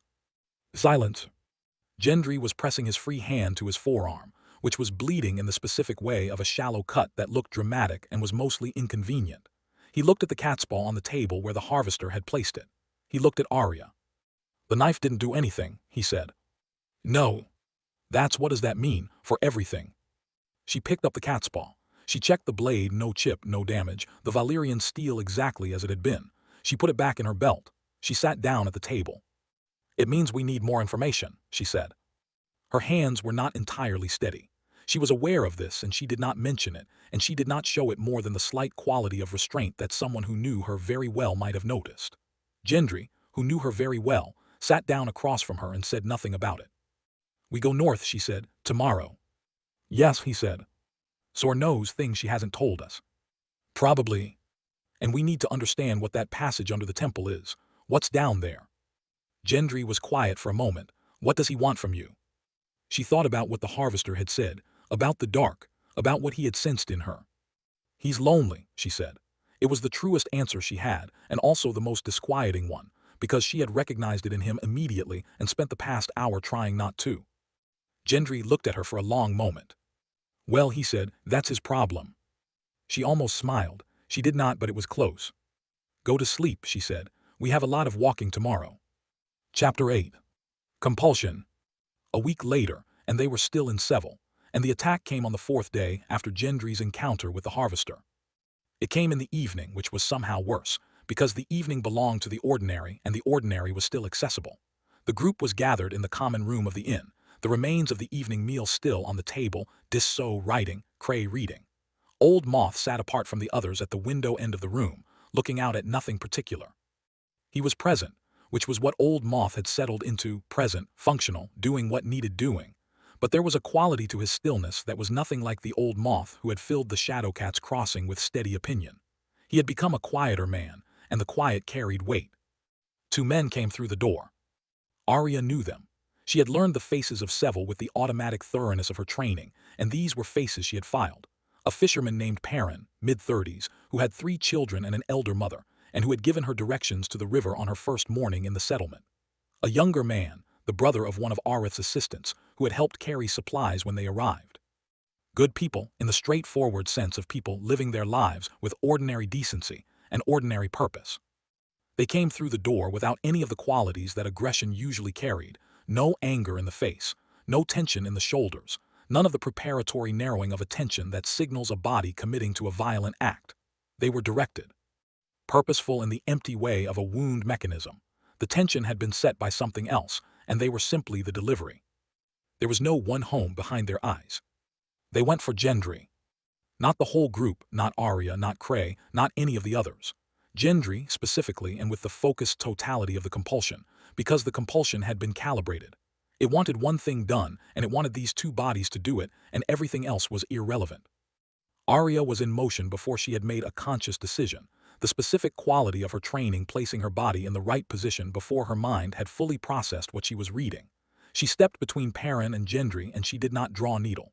She held him. She controlled his arms. She used his own movement against him. She managed the situation with the minimum force that would prevent it from getting worse, while she tried to find a solution that did not require anything she could not take back. Cray had the younger man. He was a ranger, and he was doing the same thing she was, managing, not finishing. The problem was that the compulsion was total. Perrin was not fighting her with the hesitation that an aware person would have brought to fighting someone who was clearly better than them. He was fighting her with everything he had, his body spending its reserves without conserving them, because the thing that would have told him to conserve was gone. She took a hit to the ribs that she could not avoid without releasing him, and did not release him. She took another to the face, open hand, glancing, but hard enough to sharpen her attention considerably. She heard Gendry's fist connect with something, and the younger man go down. And then, in the specific moment that she was positioned incorrectly, her weight wrong, her balance recoverable but not yet recovered, Perrin's elbow found her jaw, and her grip slipped, and the space between her hand and his arm was enough. He went for his knife. She had hers out faster. The cat's paw moved with the decision her training had made while the rest of her was still catching up, and it was fast, and it was clean, and it was done before she had finished thinking about whether to do it. She stepped back. Perrin died. The compulsion released the moment he died. She saw it, the visible moment of a body becoming a person again, the expression shifting from the blank directed quality to something that was, in the fraction of a second before death completed itself, recognizably Perrin. His face. His actual face, with whatever he had been before this evening still present in it, arriving too late to do anything about what his body had done. She stood over him. Cray stood over the other man, who was alive and compelled, and would be alive and not compelled in a few minutes when whatever the harvester had put in him finished working. Arya cleaned her blade. She did it slowly, with the deliberate care of someone who needs something to do with their hands. She looked at Perrin's face. She had killed people before. She had killed people who had done nothing to her except be on the wrong side of her list, and she had made a decision about those killings years ago and had not revisited it. She had killed people in fights where the choice was her or them, and she had made the same calculation every time and arrived at the same answer. She had not, in a very long time, killed someone who was innocent. She knew it was necessary. Knowing it was necessary was not the same as it being all right. She had spent years making herself someone who killed cleanly and without regret, and she found, standing over this man she had not wanted to kill, that the training did not cover this precisely. It covered the act. It did not cover the specific weight of this particular dead face. She filed it. She did not share it tonight. She would find a place for it later in the ledger she kept of the things she had done that she did not regret but did not forget, and she would carry it the way she carried all the others. Not lightly, not heavily, simply with her. It was hers. She had done it. It was done. The other one, she said to Cray. Alive, he said. She looked at Gendry, who had not been touched, and who was looking at Perrin with the specific expression of a man working out how to carry something he didn't ask to carry. You're all right, she said. Yes, he said, are you? She thought about what the honest answer was. I will be, she said. He nodded. He did not push it. This was one of the things she loved about him, though she would not have used that word. He could tell when to ask and when to wait, and he was almost never wrong about which was which. Chapter 9. The Illusion and the Shield. A week later, the night before they were due to travel north to Arethes. She had been asleep. She was certain of this afterward, not the light sleep of someone staying near the surface, but the genuine deep kind, the kind her body demanded after days of sustained alertness. She had not meant to sleep deeply. She had been training herself back toward it since the attack, the compulsion having introduced a new variable into her threat assessment that her body was still calibrating around. She woke in the dark. The room was dark in the way of no moon and no lamp, only the faint difference between the darkness of solid wall and the slightly less absolute darkness of the window. Gendry was standing over her with a knife raised. She was on her feet, and the cat's paw was in her hand before she had finished processing the image. The faceless men's training did not root through cognition for this class of stimulus. The proximity, the raised arm, the blade, it bypassed the cognitive layer entirely and put her body in the right position while her mind was still catching up. She was standing. She had distance. She was between him and the window, the cat's paw in a grip that meant she could use it in any of 4 directions. The figure plunged the knife into her chest. She braced. She felt nothing. The blade went through her without resistance, without pain, without the specific terrible sensation of something entering the body at speed, and the figure dissolved, not fell, not ran, dissolved, the substance of it becoming less present and then absent, the room empty in a way it had not been a moment before and yet had been, because there had been no one there. She stood at the end of the bed with the cat's paw drawn. Her breathing was wrong, elevated, shallow, the body having mobilized for a threat that had turned out not to be physical and not having received the signal to stand down yet. Beside her in the bed, Gendry woke up. He came awake the way he came awake from deep sleep, which was not gradually, his eyes open, his assessment of the room conducted in the first second, his attention on her immediately when he registered that she was standing at the foot of the bed with a weapon drawn. He did not ask what happened.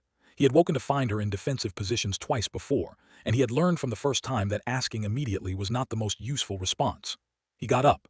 He came to stand near her, not touching, present in the way he had of being present, simply there, warm and solid and real, occupying the specific space of himself in a room where the air was still unsettled. Her breathing was evening.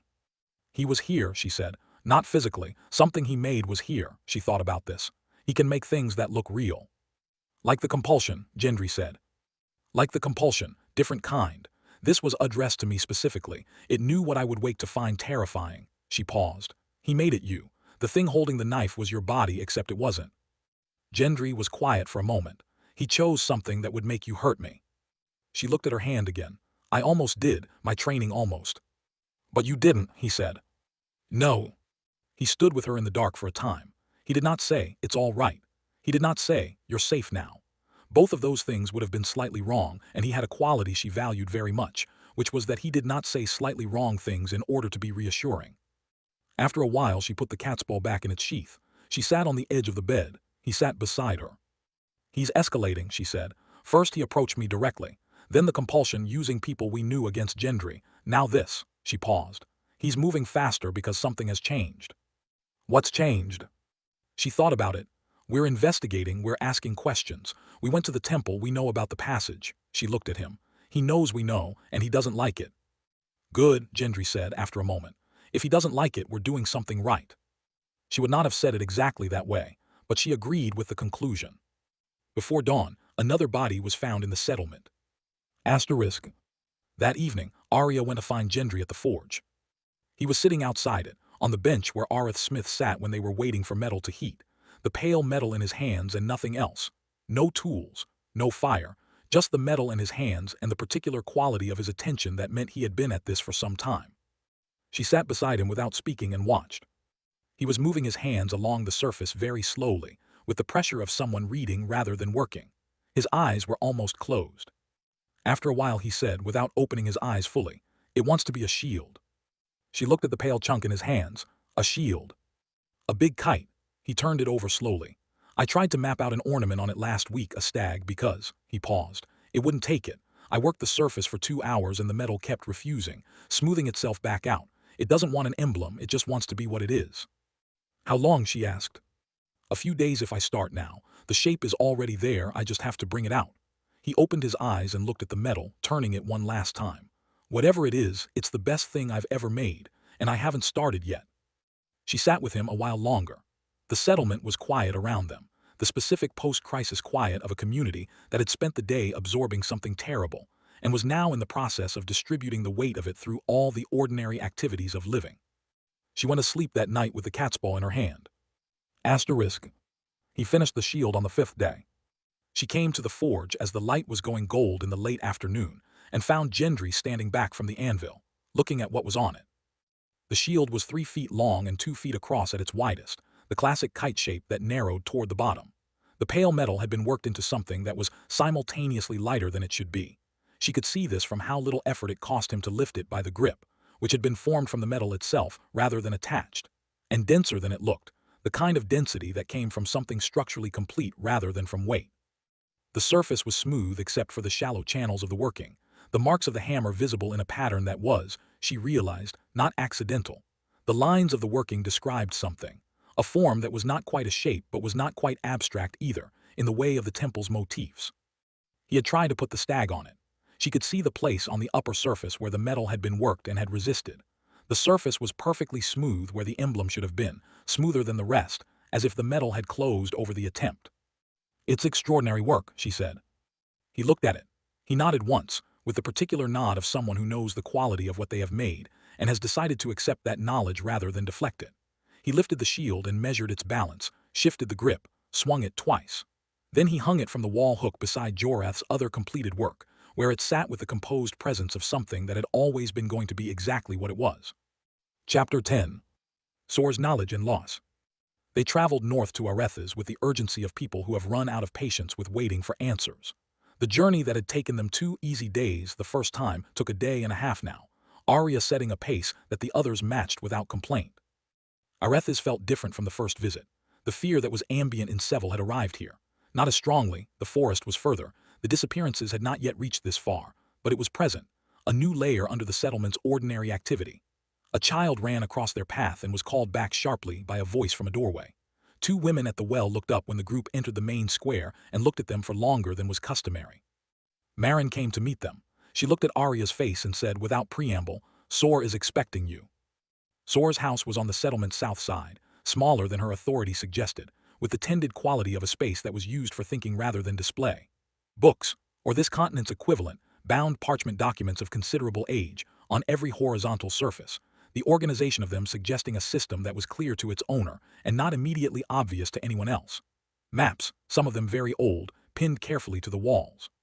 Sor herself, 70-ish, bright-eyed, seated at a table covered in open books, with the particular stillness of someone who has been waiting and is glad the waiting is done.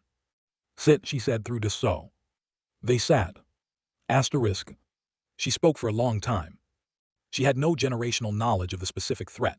10 years was too recent for the oral tradition she carried, and the figure in the forest had not been present in her lifetime or her parents or their parents. But she was a scholar, in the specific way of a community elder who understood that her most important function was the preservation and interpretation of knowledge that would otherwise be lost. She had been collecting everything the settlements had seen and heard for 10 years, and she had been comparing it to the oldest records her archive held, and she had arrived at conclusions she had been waiting for the right people to share them with. The first, the temple was old enough to predate the settlements by centuries, possibly millennia, and was unique on this coast. The records described it obliquely in the oldest accounts, always with the same quality of careful distance, the specific restraint of people who understood that there were things in the world that were better left alone, not because they were evil, but because they were not of the scale that human attention could safely address. The second, the oldest text in her archive contained a reference to an object, a sealed vessel. The record was fragmentary, a copy of something older, translated through at least 2 languages she could identify and possibly more, the edges of the meaning worn down by the transmission. What remained was this: something had been contained. The containment had been deliberate, performed by people who understood what they were containing and had constructed the containment with care. The vessel itself was the specific form of the containment, not merely a container, but the thing that the binding required, and the vessel had been hidden in the specific place that was most protected. The third, there was a word for what the contained thing was. The word did not translate well. The closest equivalent in the common tongue was something like, the spirit that does not end, the spirit of the continuous self. A thing that was, by its nature, without death, not immortal in the way of a god, but functionally unending because it had found a way to persist through bodies rather than being bound to anyone. Sor stopped speaking. She let the silence settle for a moment, and then she looked at Arya directly, not at Jon, not at Gendry, not at the group. At Arya, with the specific quality of someone who has been waiting to say a particular thing to a particular person and has decided the time has come. She spoke. Jon translated without his usual hesitation, the words coming out carefully, as though he understood their weight and did not want to drop any of it. You carry 2 things, Jon said, relaying her. The person who loves and the person who kills. Most people who carry both are destroyed by the contradiction. You are not destroyed, you have made yourself from both. He paused, listening, then continued. This is not common. I have read many accounts of many people. I have not read of this. Another pause. Do not let anyone tell you that one of those things must be given up for the other. They are both you. Both are needed. What is coming will require both. Arya said nothing. She was aware of Gendry beside her, very still. Sor looked at her for a moment longer, with the composed certainty of someone who has said the true thing and does not need to say it twice. Then she turned back to her books. The room was quiet. Arya looked at her hands, and at the wolf-carving shape of the inner pocket of her pack, and at Gendry across the table. Thank you, she said to Sor. Sor said something brief. You're welcome, Jon translated. Now eat something. You look like you haven't slept in a week. This was inaccurate. She had slept in a week, technically, but she appreciated the spirit of it. Asterisk. That night under Sor's roof, she slept without dreaming. Gendry slept beside her. This was not new.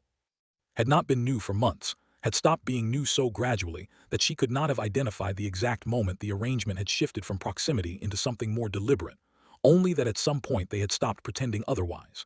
He was on his left side, her back to his chest, his arm around her in the specific way that was not accidental and had not been accidental for a long time.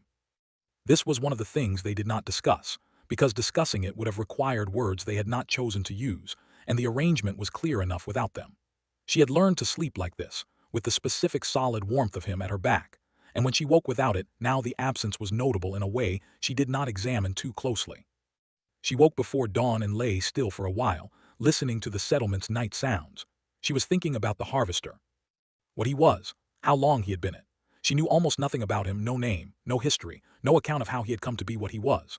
No one did. The coastal settlements had been living in the shadow of him for 10 years and had nothing but his effects and the one consistent description.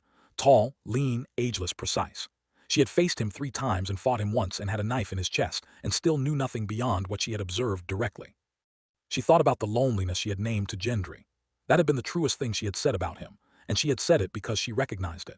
She had been lonely in ways she had never named, at the house of black and white, in the years of training, in the long becoming of something she could not quite explain to anyone who had not been through it.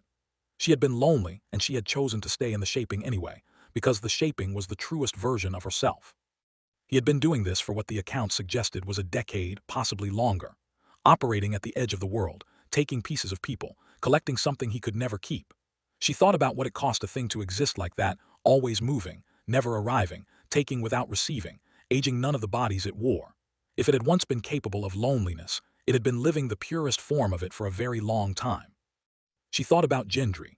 She thought about the way he had sat across from her in the small lamplight the night the harvester came through the window, and had said nothing about the fact that her hands weren't entirely steady.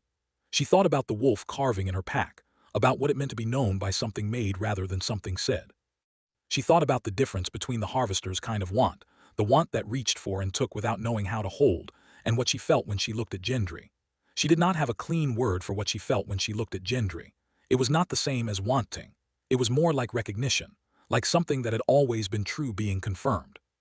She was still thinking about this when she became aware, in the way she had become aware of him before, that something had changed in the quality of the air. She was on her feet, and at Sor's door before she had fully thought it through. The common room, empty. The corridor beyond it empty. She checked each room with the rapid economy of someone who has been trained to clear a space, moving through the house in under 10 seconds. Sor's room. The door was ajar. The lamp inside was still burning. Sor was in her chair by the window, which was how she read in the evenings, the chair turned toward the window to catch the light. She was seated correctly, hands in her lap, head upright. She was not reading. Her eyes were open. They were open and they saw nothing, not the unfocused quality of someone lost in thought, but the specific absence that Arya had seen in 11 people across the southern settlements, the absence that meant the thing that made them themselves was no longer there. The marks at her temples and her wrists, faint and specific, the same marks she had learned to recognize as the harvester's signature. Sor was hollowed. Arya stood in the doorway and looked at her for a long time. She did not go to her. She did not call for Meryn. She stood and looked at the old woman sitting in her reading chair, breathing, intact, absent, and she did not let herself feel it fully. She could not afford to feel it fully, not right now.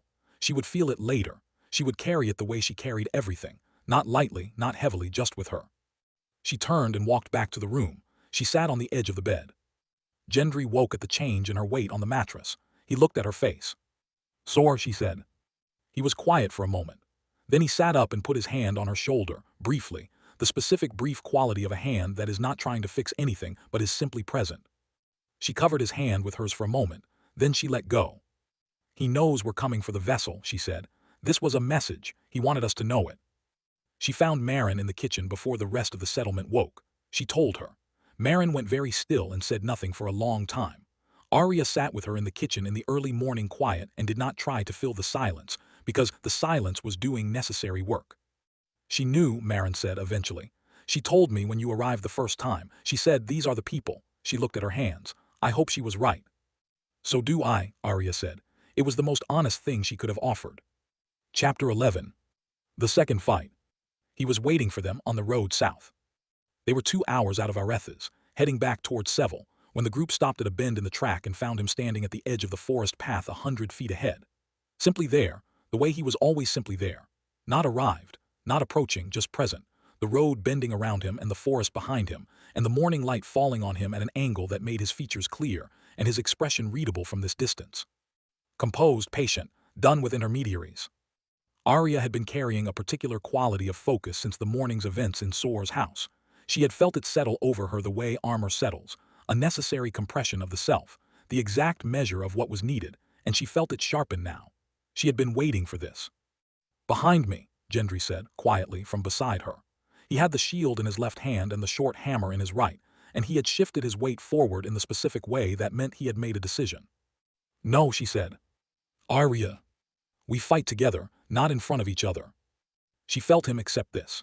They had had versions of this argument before and both of them understood the logic. He was stronger, she was faster, and in combination they were something that was worth more than either of them separately, and fighting in front of each other sacrificed the combination for the reassurance of cover that was not, in fact, better cover. They walked toward him. He watched them come with the undivided attention he gave to Arya and the sidelong awareness he gave to Gendry. As they closed the distance, he raised one hand, not for a weapon, but with the open gesture of someone who wants to speak before the alternative begins. He looked at her for a moment with the composed attention of someone who has been studying a thing carefully and intends to communicate what they have learned. "What I sense in you is rare," he said. "What you have made yourself into is unlike anything I have encountered, and it is being wasted on a life that will end." He let this land. "Come with me. What I am offering does not die." He spoke without naming her. He had no name for her.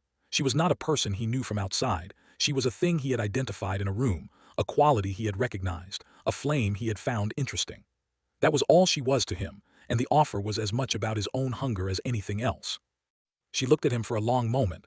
"No," she said. Something moved in his expression. Not anger, something closer to sorrow, though she was not entirely sure something that had been what it was for as long as it had been it was still capable of sorrow in any conventional sense. He looked at her as if memorizing the shape of the refusal. Then the expression closed. He drew the rapier. He was on them before the sound of the drawing had finished, not waiting, not giving them time to orient, the rapier already in motion as he crossed the distance in 3 steps that were too fast for 3 steps. The rapier came at Gendry first from the left, a testing cut, and Gendry took it on the shield. The pale metal rang, not the clang of iron on iron but something with depth under it. A resonance that lasted half a second longer than it should have. The harvester paused for one beat and looked at the shield, and something passed across his expression that was not quite recognition, but was adjacent to it. Gendry did not give him time to consider it. He drove forward with the shield on his left arm and the hammer in his right, using his weight the way a man his size had to use it, pressing forward, removing the space that speed required. The harvester gave ground, an actual retreat of 2 steps, and Arya used those 2 steps to come in from the left with Needle. He managed both of them. The rapier deflected Needle with a small, precise movement of his wrist, while his body repositioned to take Gendry's next shield blow at an angle. He could not redirect the shield the way he redirected blades, and they could both see him adjusting to this fact in real time. The rapier came around at Gendry's exposed right side. Gendry caught most of it on the shield. The blade scraped along the pale metal's face and bit only a glancing cut into his shoulder rather than the wound the harvester had intended. He took it and kept moving. Not helpless. Not what the road had been. Not what Vareth had been. The shield was changing the mathematics of this fight, and the harvester understood this and was recalculating. For 30 seconds they held him, which was not the same as defeating him, but was genuinely more than they had managed before, Gendry's shield forcing each angle to be reconsidered, Arya pressing from outside, neither of them touching him but the combination creating a problem his usual approach did not cleanly solve. She watched the harvester weighing options. She watched him decide. He decided. Not a slash, a thrust. Controlled depth pulled back immediately, the blade in and out before Gendry had finished registering the entry. A deliberate wound placed to compromise the leg without ending the fight because he did not want to kill Gendry, Arya understood in that instant. Not with the blade. When the harvester killed, he wanted something that a corpse could not give him. The blade was for management. It had been for management for the entire 10 years he had been operating on this coast, used to control, to remove from the problem, never to end. A body he had killed with steel was a body he could not harvest. He wanted to limit Gendry. He wanted to move Gendry out of the fight and have her alone. Gendry went to one knee on the packed earth of the road, with his left leg giving out beneath him.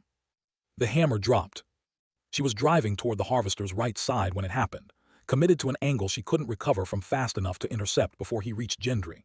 She heard Gendry go down and she adjusted, pivoting mid-stride, sacrificing the angle to change her direction, and the adjustment cost her the opening she had committed to, and she had to start from disadvantage. The harvester turned from Gendry toward her, and what he did next was not the rapier. He put the rapier up. He extended his hand toward her, palm out, with the specific gesture of something reaching rather than striking, and she felt it immediately. A pressure at her temples and at the inside of her wrists, at the places where the pulse ran closest to the surface, and where, she now understood, the interface between the self and the body was thinnest. Not pain, pressure, and beneath the pressure, something that knew exactly who it was pressing against. She had expected this, abstractly, as a possibility. She had not expected how personal it was. How precisely it was calibrated not to her in general, but to the specific part of her that she had spent her life in argument with, the part that had made the list, the part that had killed Perrin and not been destroyed by it, the part that had sat in the house of black and white, and learned to dissolve and chosen to come back. The dark that the harvester had sensed from across a room, and had been circling ever since. He was not trying to take her. He was trying to show her that he already understood her, that he knew exactly what she was and wanted her to know that he knew, and that this knowing was the offer, the thing she had never found anywhere else. Someone who saw the whole of it and was not afraid of the whole of it. She felt the pull of it. She felt it the way you feel the pull of deep water, not as a desire to drown, but as a desire to understand the depth. She held. She held by being completely herself, by refusing the dissolve into the reaching, by numbing herself internally with the precision of someone who knows their own edges and is not confused about where they are. Arya Stark, daughter of Catelyn and Eddard Stark, sister of Robb, Jon, Sansa, Bran, Rickon, named of the North, built by the faceless men and not taken by them. She heard Gendry behind her. He was on his feet. It should not have been possible. The wound was in his thigh and it was bleeding, and his leg had given out under him 30 seconds ago. None of this had resolved. What had changed was that the Harvester was reaching for something that was not Gendry, and not the hammer, and Gendry had processed this and made a decision, and the decision was, not while I'm alive. He pushed off the ground with both hands and his good leg, and came upright with the shield already raised, the pale metal between him and the figure on the road, and he drove forward with everything his legs had left in them. The Harvester broke the reaching and turned faster than Gendry's charge, turning to face and raising the rapier. But the shield was not a man and did not have momentum that could be redirected. It was 3 feet of dense pale metal, moving at full sprint behind a man who weighed 17 stone, and the Harvester had nowhere to go. The shield connected full with his chest. The effect was immediate and total. The moment the pale metal struck him, the coherence of the thing wearing Vayne's body simply stopped. There was no gradual disruption. It was immediate, the way a candle goes out when you wet your fingers, present and then not. Vayne's body went from inhabited to vacated in a single instant. His eyes went blank in a way that was different from the Harvester's usual composed emptiness. Genuinely empty, the lights out, the animating intelligence simply elsewhere. He stood inert, sword arm at his side, simply standing in the road like an object left upright. Arya drove the catspaw into his heart. The blade went in cleanly this time. Not the nothing of the room in Seville, not the absence of consequence. This time there was flesh, and the resistance of something vital, and the immediate warm evidence of a mortal wound. Vayne's body bled with the absolute ordinariness of a man dying, the blood real and immediate and unstoppable. His knees gave. He dropped to the road. The shadow creature came out of him. It tore free from the fallen body in the moment of the wound, metallic and black and wrong, the wrongness of something that existed in this space but was not of this space. Perhaps 3 feet across, dense as shadow with form, moving with the purposeful directness of something that knows exactly what it needs. It turned toward Gendry. Not with loneliness, not with the quality of an offer, not the reaching toward of something looking for a companion. What it was doing was acquisition. Gendry was close, alive, breathing, the nearest available vessel, and the mist moved toward him with the urgency of a thing that cannot fully express itself outside of a body, and is correcting this as quickly as possible. Gendry swung the shield at it.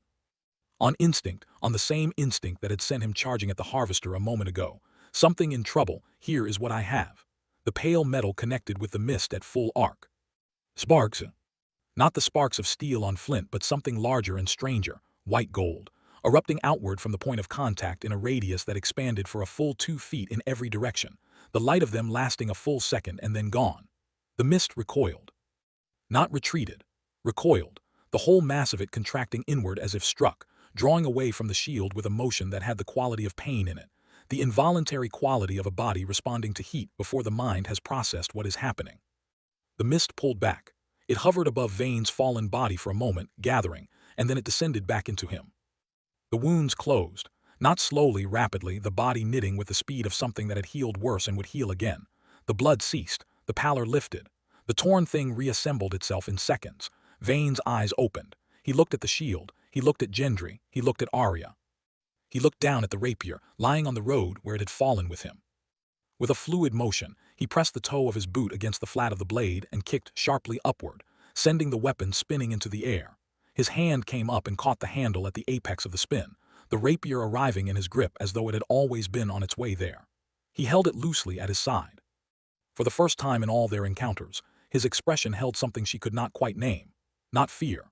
Something adjacent to it, the recognition of an equation that had just changed in ways he had not anticipated and needed to reevaluate. He was something that had survived by never engaging in encounters whose outcome was uncertain. The outcome of this encounter had just become uncertain. He withdrew. Not fled, he would not have accepted that word, and Arya was honest enough to grant him the distinction. He withdrew, deliberately and at a pace that preserved his composure, and he was into the forest before Gendry could bring the shield to bear a second time. They stood in the road. Gendry was bleeding from his thigh in a way that needed attention. She turned to him and found him already putting his free hand to the wound, assessing it with the practical attention of someone used to managing physical damage. She pulled a piece of cloth from her pack. She tied it around his thigh with the specific efficiency of someone who has done this before. "How did you know?" she said. "With the shield." He looked at her, he looked at the shield, he said, I didn't. Then why? He considered this. Because you were in trouble, he said, and it was what I had. She did not have a response to this. She finished the binding on his thigh. Her hands were very steady.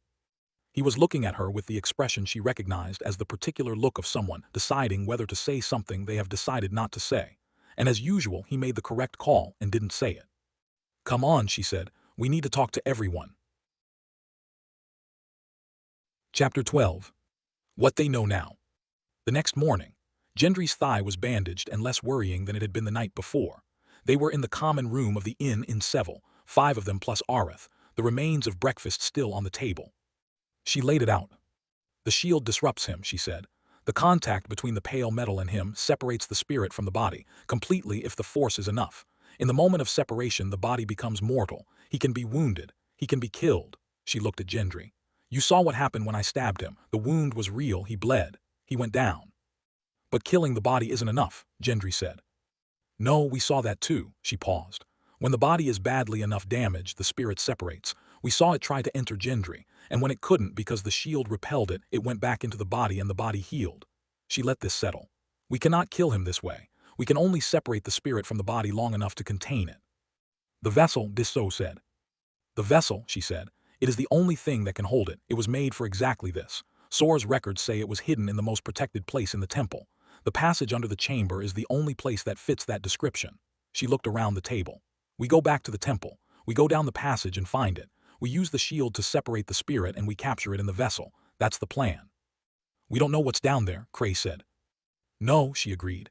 We don't. We'll find out when we get there. What we know is that we have something that works against him now. The shield works. Going in blind on the passage is a risk, but going in with the shield is a different proposition than going in without it. He'll know we're coming, Gendry said.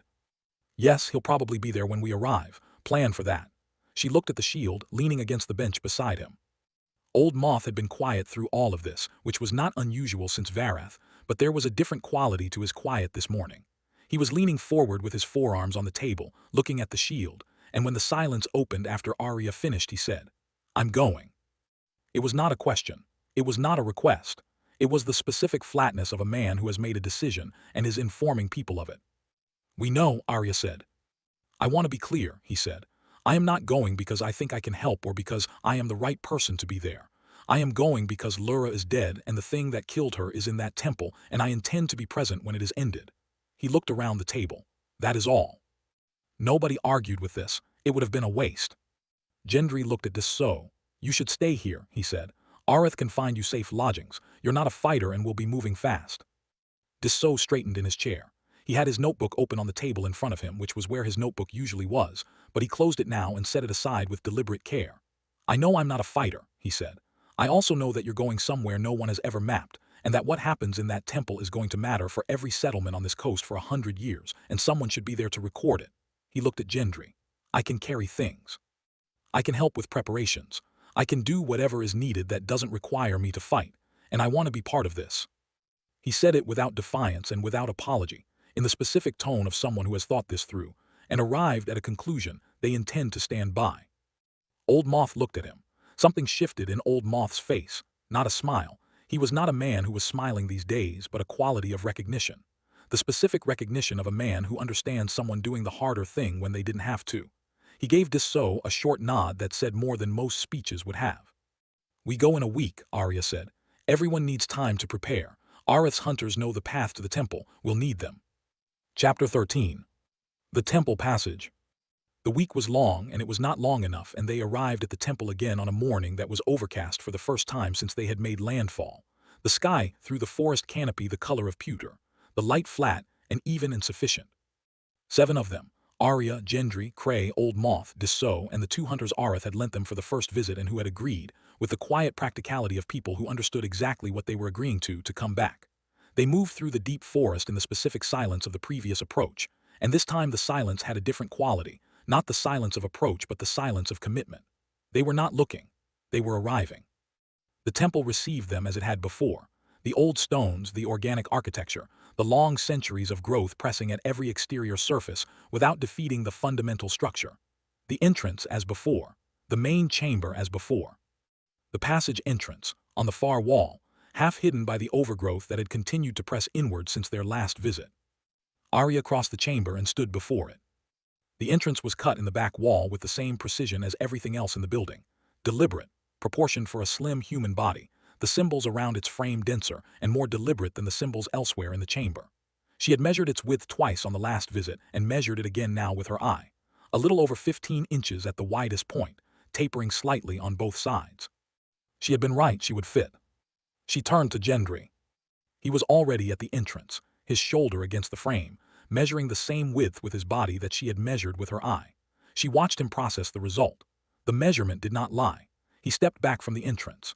He stood with his jaw set in the specific way it set when he was holding something in that he was not going to let go of regardless of how long it took. "I'm not letting you go down there alone," he said. "You can't fit," she said. "There has to be another way in." "There isn't, we've walked the whole exterior. This is the only passage." "Then we find something, rope, a winch." "Gendry," she said it quietly, "I'm the only person in this group who fits. I'm also the only person in this group with a specific set of skills for navigating something we don't know anything about. If it was a forge, I'd send you. This is mine." She held his gaze. "Your part is out here, with the shield. Because he's coming, he knows we're here, and when he comes, you need to be at this entrance." He looked at the passage, he looked at her. "If something goes wrong in there, then you'll know because I won't come back," she said. "And that won't happen." She paused. "I know what I'm doing and I'll come back. But I need you here at this entrance, not in there with me, because you can't be in there with me, and because this is where you're needed." He was quiet for a long moment. Then he looked at the passage once more, with the expression of a man who has lost an argument he should have lost, and he stepped to the side of the entrance and took his position. Shield on his left arm, hammer in his right hand, standing where the angle gave him the best coverage of the passage entrance and the chamber simultaneously. He was not looking at her. He was looking at the room, doing his job, which was the best way he had of doing this. She checked her kit, torch lit and steady, flint in the inner pocket, 2 spare candles wrapped and secured, rope coiled at her hip, catspaw in its sheath at the small of her back, water, a half day of food that she expected not to need but had brought anyway. She checked the catspaw specifically, good edge, clean blade, nothing loose in the hilt. She looked at Gendry one more time. He was looking at her now. His expression was the expression of a man who has said everything he is going to say, which was very little, and is now doing the harder thing of being all right with having said only that. She went in. The passage closed around her. She heard, behind her, Gendry's boots on the stone floor as he repositioned, and then she heard nothing except the sound of her own movement and the particular acoustic of a narrow passage that had been waiting a long time for this. He watched the torchlight until it disappeared around the first bend. Then he turned to face the chamber. He planted his feet. He did not move from the entrance. Chapter 14. The Obstacle Course. The passage narrowed and then opened and then narrowed again, and she moved through it with the torch low and her attention on the floor and walls rather than the air ahead of her. The faceless men had taught her this. In confined spaces, the information is in the surfaces. The air tells you about the space's size. The surfaces tell you about its intentions. The stone was old. Not the work stone of the chamber, that was old, centuries old at minimum, but something that preceded even that, the native rock of the hillside that the builders had cut through, cold and specific, with the grain of deep stone that had never been quarried but simply shaped in place. The passage was consistent in its construction, intentional, precise, the same quality of engineering as everything else in this building. It had been built by people who understood both the physics and the purpose of what they were making. She was 20 feet in when she stopped. The passage was not unoccupied. She had been keeping her attention on the floor's center and had not looked closely at the walls, and now she did. 2 sets of bones in the first 20 feet, lying in the positions they had come to rest in after whatever had stopped them, close to the walls, collapsed rather than arranged. The fracture patterns were legible and not subtle. Shins shattered clean, hips broken at the joint, one skull caved in at the brow where the impact with stone had completed the work a mechanism had begun. They had found triggers she had not yet identified, or variants of ones she had. She noted their positions and moved forward with additional care. She was not the first person to come this way. She intended to be different from the ones who had not come back. The floor, a section of flagstone that was a fractionally different color from the surrounding stone, not the native rock. Replacement stone, quarried elsewhere, fitted in at some point after original construction, and the fitting was good but not perfect. The edge between the original and the replacement visible as a hairline seam if you looked at the right angle in the torch's light. She crouched and examined without touching. She traced the mechanism's architecture from the seam.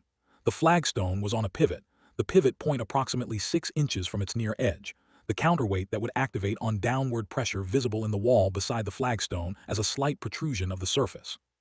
The slab that the mechanism would drive from the ceiling was visible above, a section of the ceiling that was slightly different in its stone composition, that had a fitted quality at its edges rather than the continuous worked surface of the rest. She measured the trajectory it would take if triggered. She stepped over the flagstone with 6 inches to spare on either side. She was very still for a moment on the other side of it. Then she moved forward. She found 3 more mechanisms in the next 50 feet. The second was a different type, a tripwire across the passage at knee height, nearly invisible, connected through a sequence of small iron pulleys to a mechanism in the left wall that would, when triggered, drive a spike across the passage at ankle height. She stepped over the wire with careful precision. Professional respect, again. The people who had built this had understood human movement with the specific knowledge of engineers who had studied how a person in a narrow passage moved, and had designed each mechanism to exploit the way that movement was constrained. The third was the most elegant. A section of floor that looked like the rest but was not fastened from below, a false floor over a 6-inch drop, the drop itself harmless, but the impact designed to produce a particular reaction in a person moving with any speed, pitching them forward toward the wall ahead, which had a pressure panel that would activate a secondary mechanism above. She found the edge of the false section by pressing the butt of the torch handle against the floor in a grid pattern until she found the hollow sound. She crossed at the wall side, where the false floor was supported by a beam and could bear weight. The fourth was the simplest and would have been the deadliest if she hadn't been moving slowly. A fall-away section of the passage floor. The real floor ended, and the visible floor for a span of 2 feet was a thin sheet of stone balanced on nothing, designed to appear continuous but to break under the weight of a full step and tip whatever was on it into a secondary shaft below. She identified it by the absence of the adhesion that old stone develops with the surface beneath it, a quality of looseness, of floating, that she felt through the sole of her boot before committing her weight. She crossed by pressing both palms to the walls and walking her feet along the base of the walls, where the real floor continued in a strip 4 inches wide on either side. The torch burned down a quarter. She lit the first spare candle from it. She was not rushing. She had all the time she needed, as long as she was careful, and she was careful with the completeness of someone who understood that careful was not a mood but a practice. Asterisk. The shaft. The passage opened into a small chamber 10 feet square, the ceiling high enough to stand in, the walls the native rock. On the far side the floor ended. She brought the candle to the edge and looked down. A square shaft, cut straight down with the same precision as the passage, approximately 4 feet on a side, 30 feet deep. She could see the floor at the bottom in the candle's light, stone, flat. She extended the candle further and then let go of it. It fell. It hit the floor and stayed lit, which told her 2 things. The floor was solid and the shaft had limited crosshair circulation that would not snuff a candle on impact. The light from it, 30 feet below, illuminated the lower chamber. The chamber was small, perhaps 8 feet square, a low ceiling, the walls the same native rock. She looked at the walls of the shaft. The corners, specifically the corners where the cut stone met at 90-degree angles and where, at specific intervals she counted as she moved the candle every 18 inches, ascending, there were notches cut into the stone.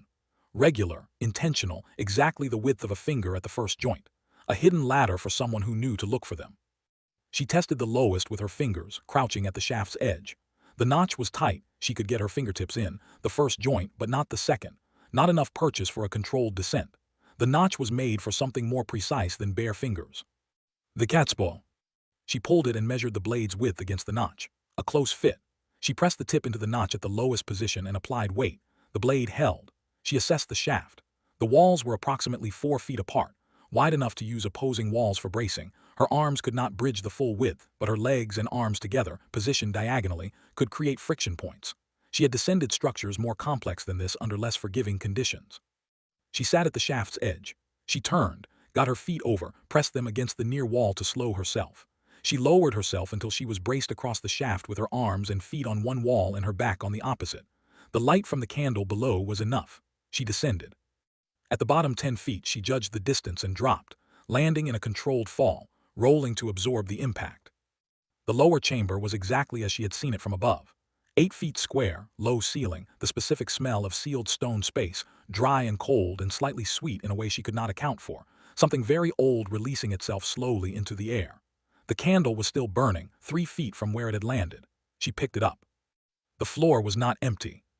There were a dozen of them, at minimum, some in the poses that made their endings unambiguous, clustered beneath the shaft with the impact fractures still visible in the bone, and some against the walls in the positions of people who had sat down when the sitting was still a choice, and had not made another choice after that.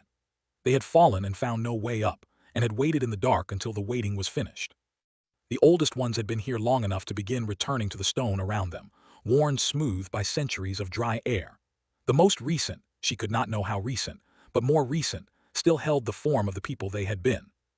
On the far wall, the ledge, the tile vein had pried open was still displaced, set to one side, the hollow beneath it visible from where she stood. The vessel and its cap were on the floor in front of the ledge where he had left them when he was done with them. She crossed the chamber carefully, stepping between the dead. She went to the ledge. The vessel, ceramic or something ceramic adjacent, the surface smooth despite its age.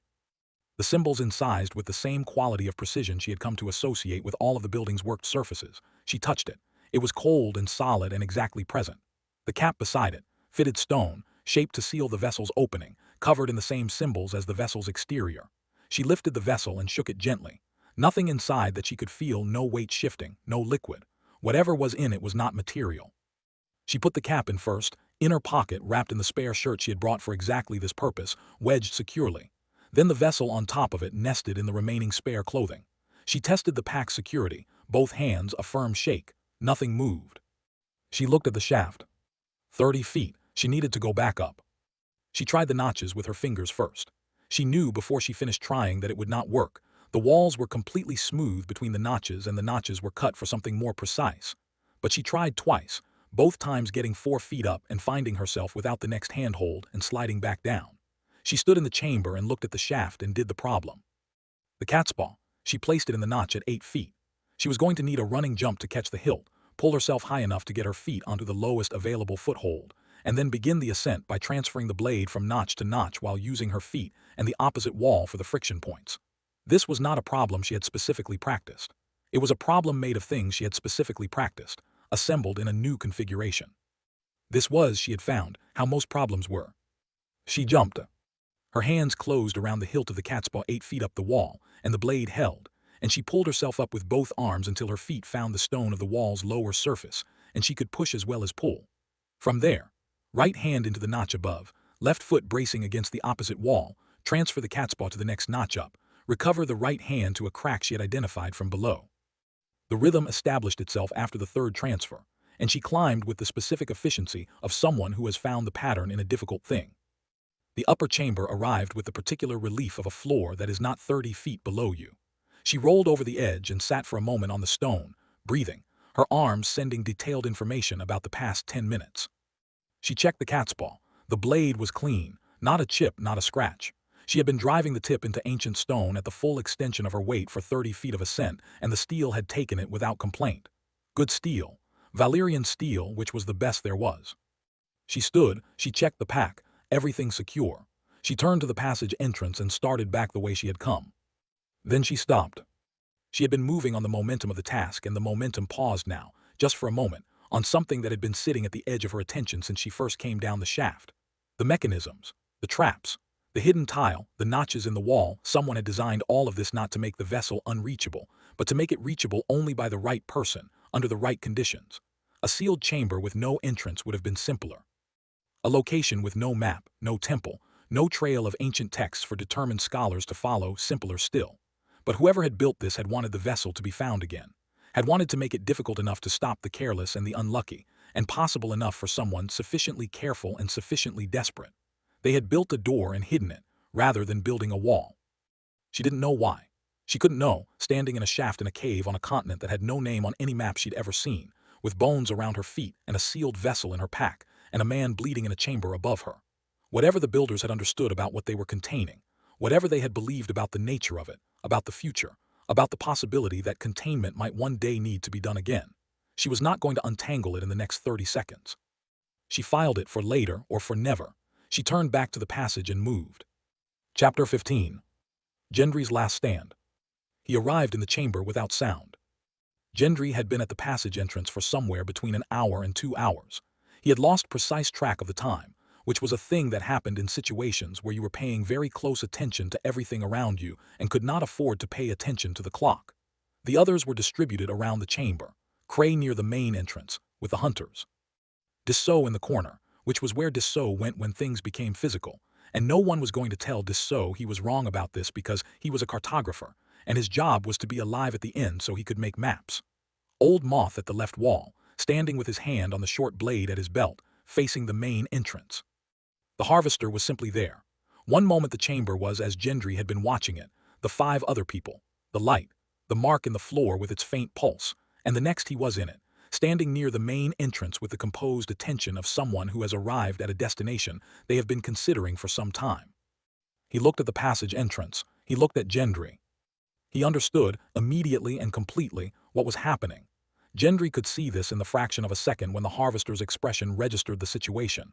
Arya in the passage, him at the entrance, the shield. "Move," the Harvester said. Not a threat. An instruction. The reasonable instruction of someone who expected that a reasonable person, presented with the full weight of what they were being asked to stand between, would step aside. Gendry did not move. "I will not harm you if you step aside," the Harvester said. "What is happening in that passage is between myself and the woman you are protecting. You have no stake in it." "She has a stake in it," Gendry said. "That's enough for me."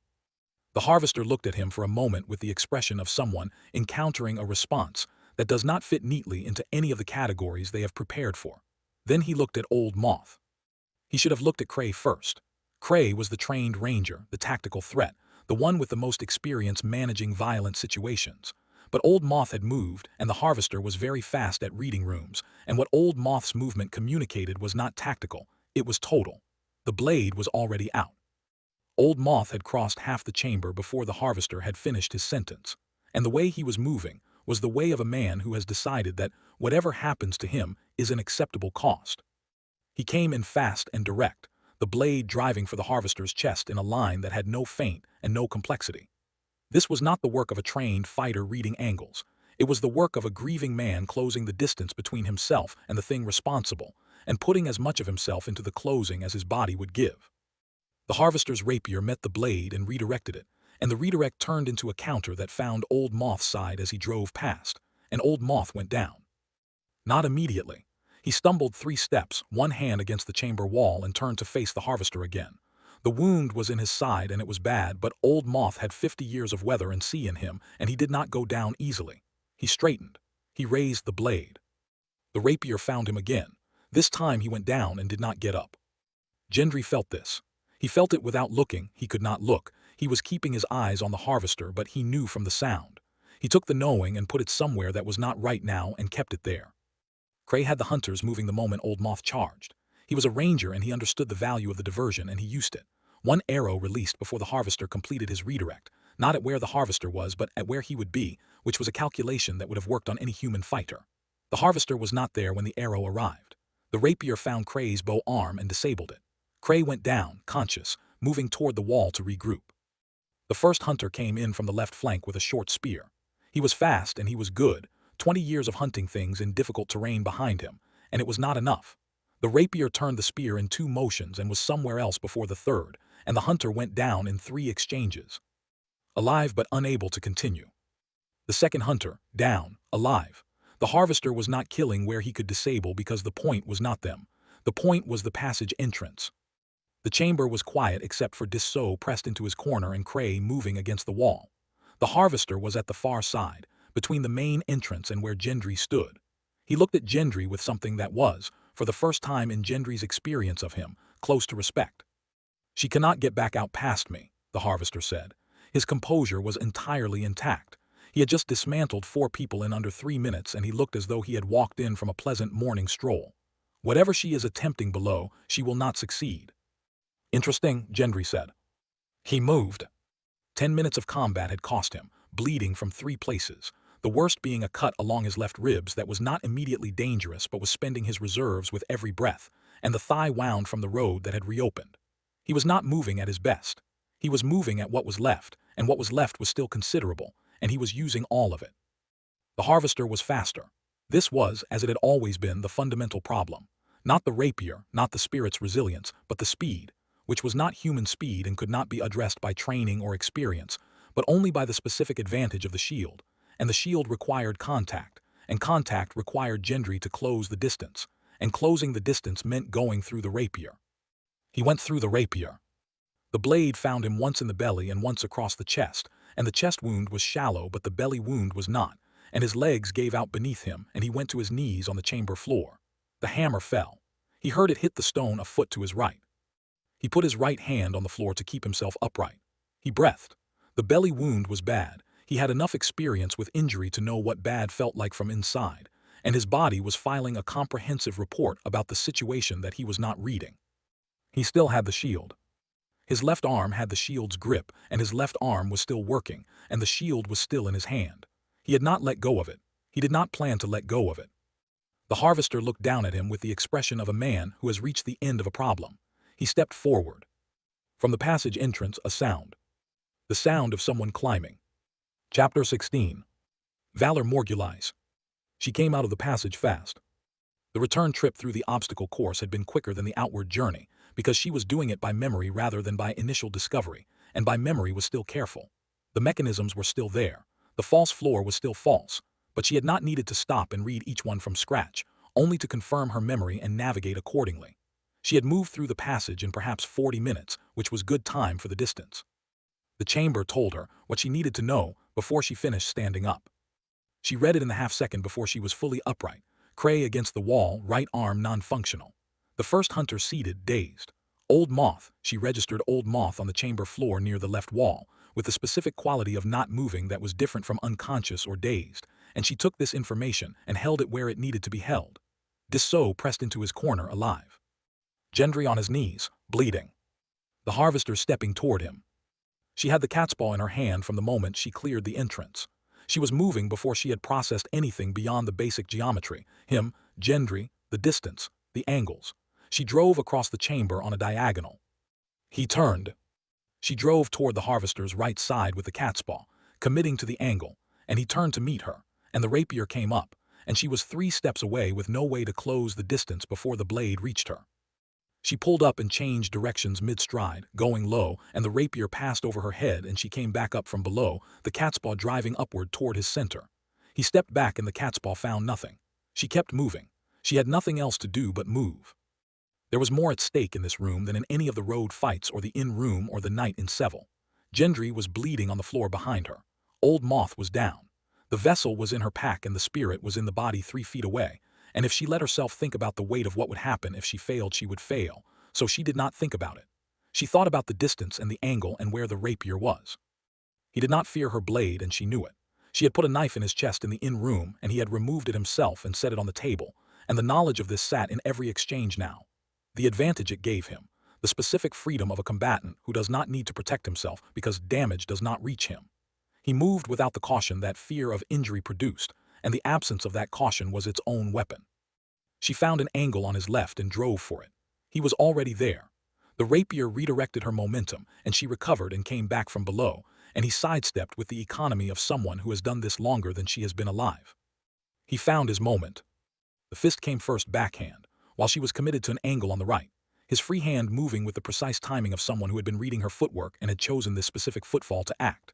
It caught her jaw and her vision went bright for half a second and she stumbled, and in the stumble the rapier came across and opened a line along her ribs, shallow but real, and she registered both the heat of it and the fact that he had pulled the cut deliberate depth, not a killing stroke. She recovered, she came back. He crossed the distance in a single burst of speed that was too fast for a single burst of speed, and the boot struck her chest with the force of something that had been building up patience for a long time and had finally spent it.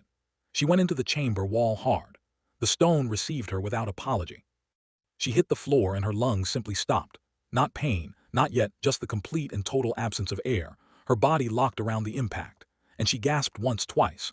A ragged, desperate sound she had no control over, her chest refusing to open the way she was telling it to.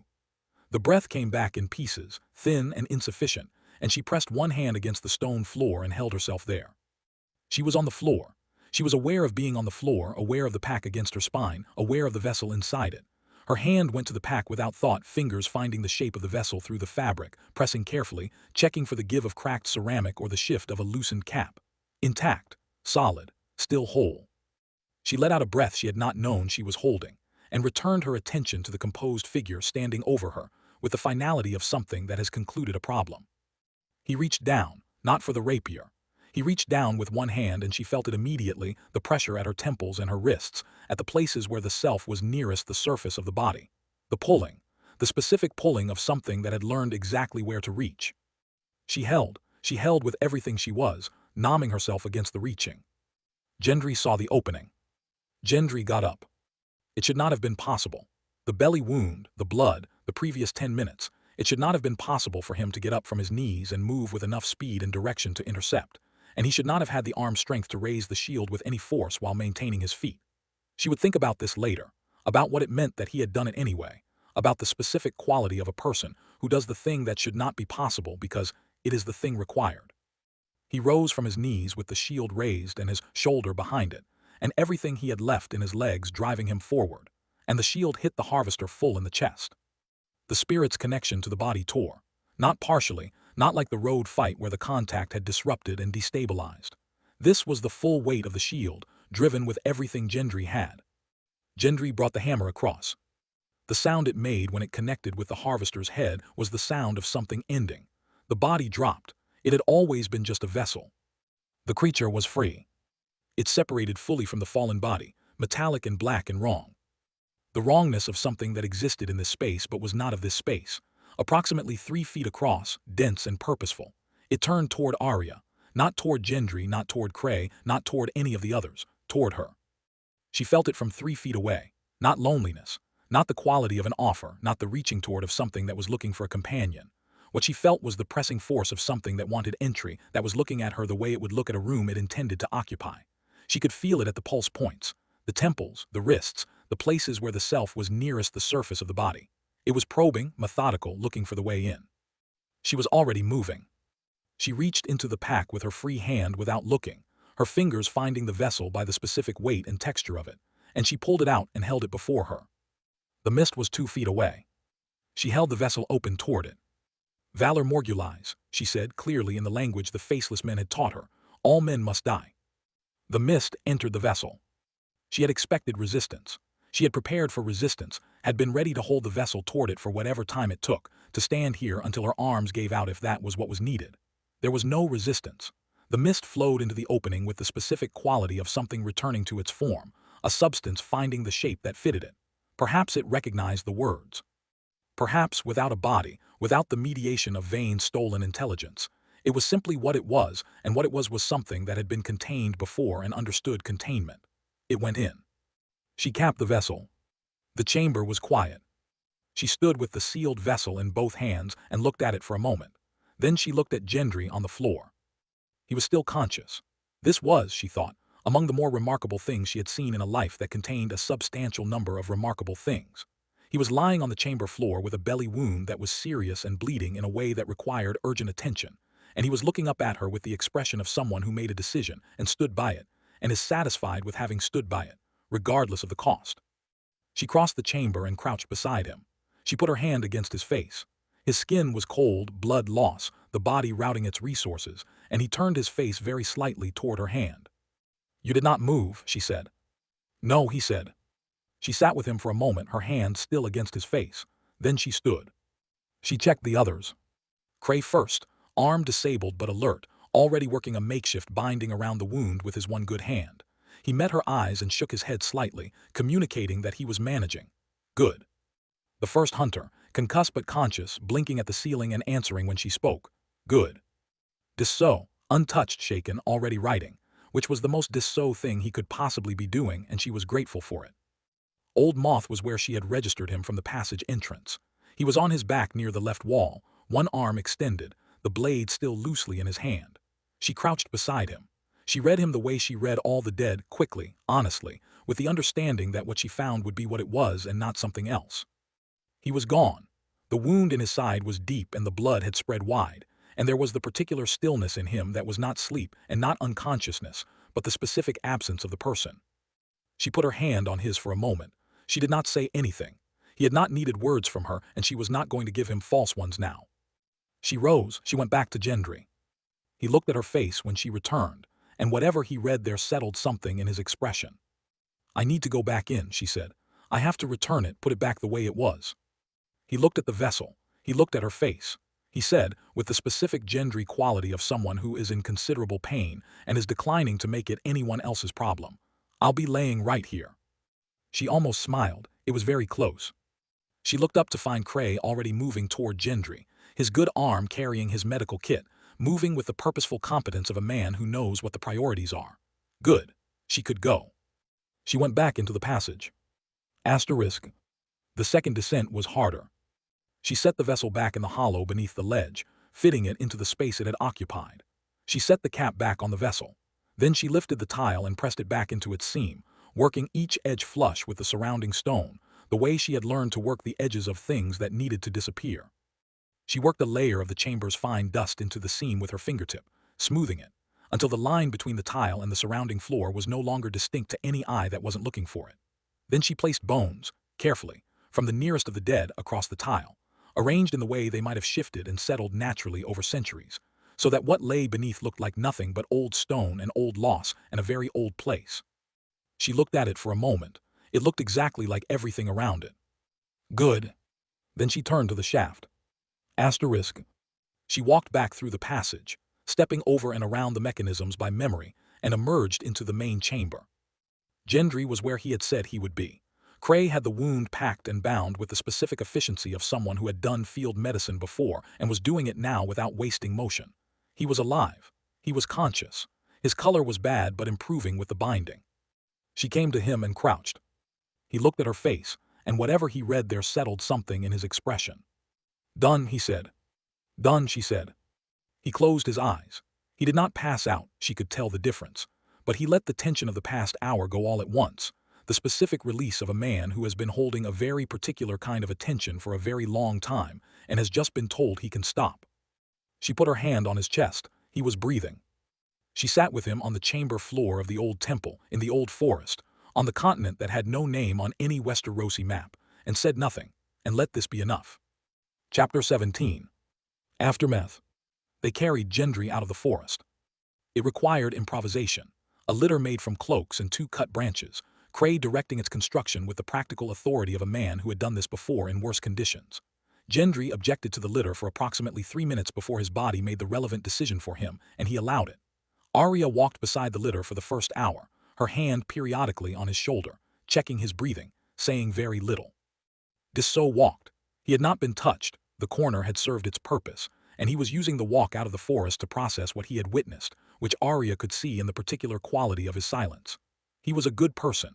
He had come here to make maps, and he had made maps, and he had also helped stop something terrible and had insisted on being present for the whole of it, and he was going to need some time with that. The second hunter walked.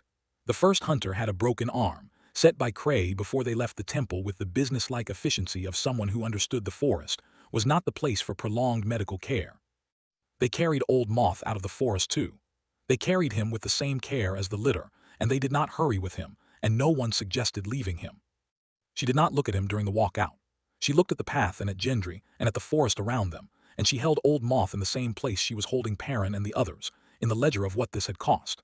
He had been 50 years old and had sailed everything worth sailing and had carried Lura 2 days without asking for help and had charged a thing that could not be killed with a short blade and a broken heart. She would carry that. Asterisk. The Hollow did not recover. This was the truth of the aftermath, and it was a hard one. Arya had harbored a private hope not stated, not even fully formed, more a possibility she had not dismissed, that with the spirit contained and the harvester gone, the people he had left alive but emptied might come back. This did not happen. The 11 hollowed people across the southern settlements remained as they were, present, breathing, unreachable. Sore sat in her chair. What had been taken from them was not, apparently, something that could be returned. It had been absorbed, and the harvester was contained now. And what had been absorbed was inside the vessel with him. What the settlements had was the end of the fear. This was not nothing. This was, she came to understand over the days that followed, actually substantial. The specific quality of a community that has been holding its breath for 10 years, releasing that breath, and not yet knowing what to do with the air. Children played outside after dark on the 3rd night. 2 small figures in the settlement square in the warm dark, and 2 mothers watching from doorways with the specific expression of people who are watching something ordinary and finding it extraordinary because they have not seen it in a long time. Arya convened a gathering of the settlement leaders. The coastal settlements sent representatives to meet in Seville's meeting hall, and they sat together for 2 days and talked about what had happened and what it meant, and how they were going to live with both. Arya and Gendry were present for the first session and absent for the rest, because it was theirs to do and not hers, and she was not going to pretend otherwise. Asterisk. She sat with Meryn one afternoon. They were in the room that had been Sor's. Meryn had taken over its care in the practical way of someone who needed to do something with their grief and chose something useful, and Sor was in her chair and they were sitting near her.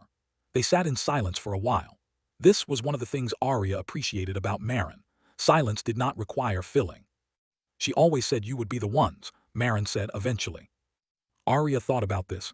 She didn't know us, she said. She'd met us twice. She knew people, Meryn said. That was the thing about her. She met someone and she knew them in a way that most people don't manage with years. She looked at Sor's face, the bright eyes that saw nothing, the composed stillness of a face that had been full of expression and was now simply present.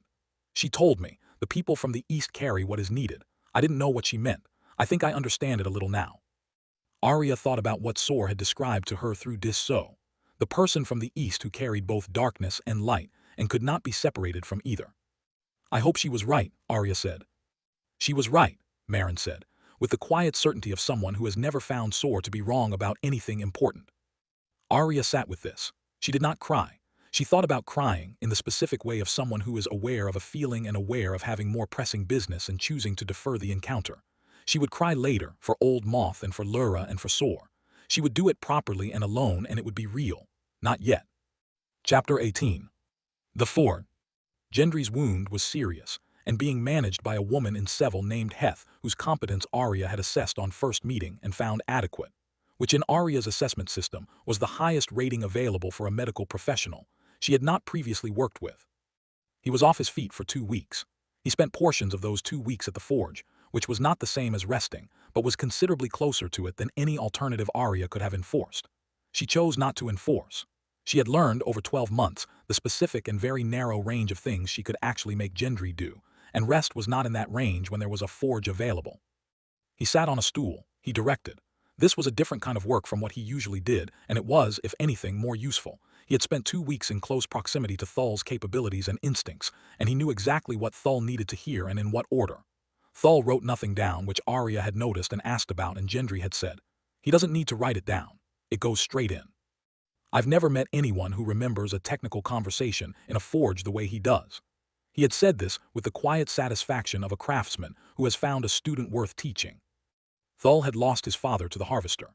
He had not spoken about it except once, on the 3rd day of the forge work, when he and Gendry were working through a specific technique together, and a silence had fallen between them in the way that silences fall between people working on something precise, and Thal had said something in his own language and Dis So, who happened to be nearby, had translated. My father would have liked to know this. He had said it and then gone back to the work, and Gendry had gone back to the work, and that had been the whole of it. Arya had been watching from the doorway, and she had felt something move in her that she did not examine closely. The grief of it. The specific grief of what had been lost that could not be recovered, against the specific grace of what was being passed on that could.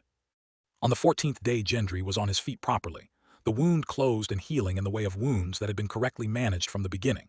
He spent a full day at the forge, standing, working, the real work, and Thal worked beside him.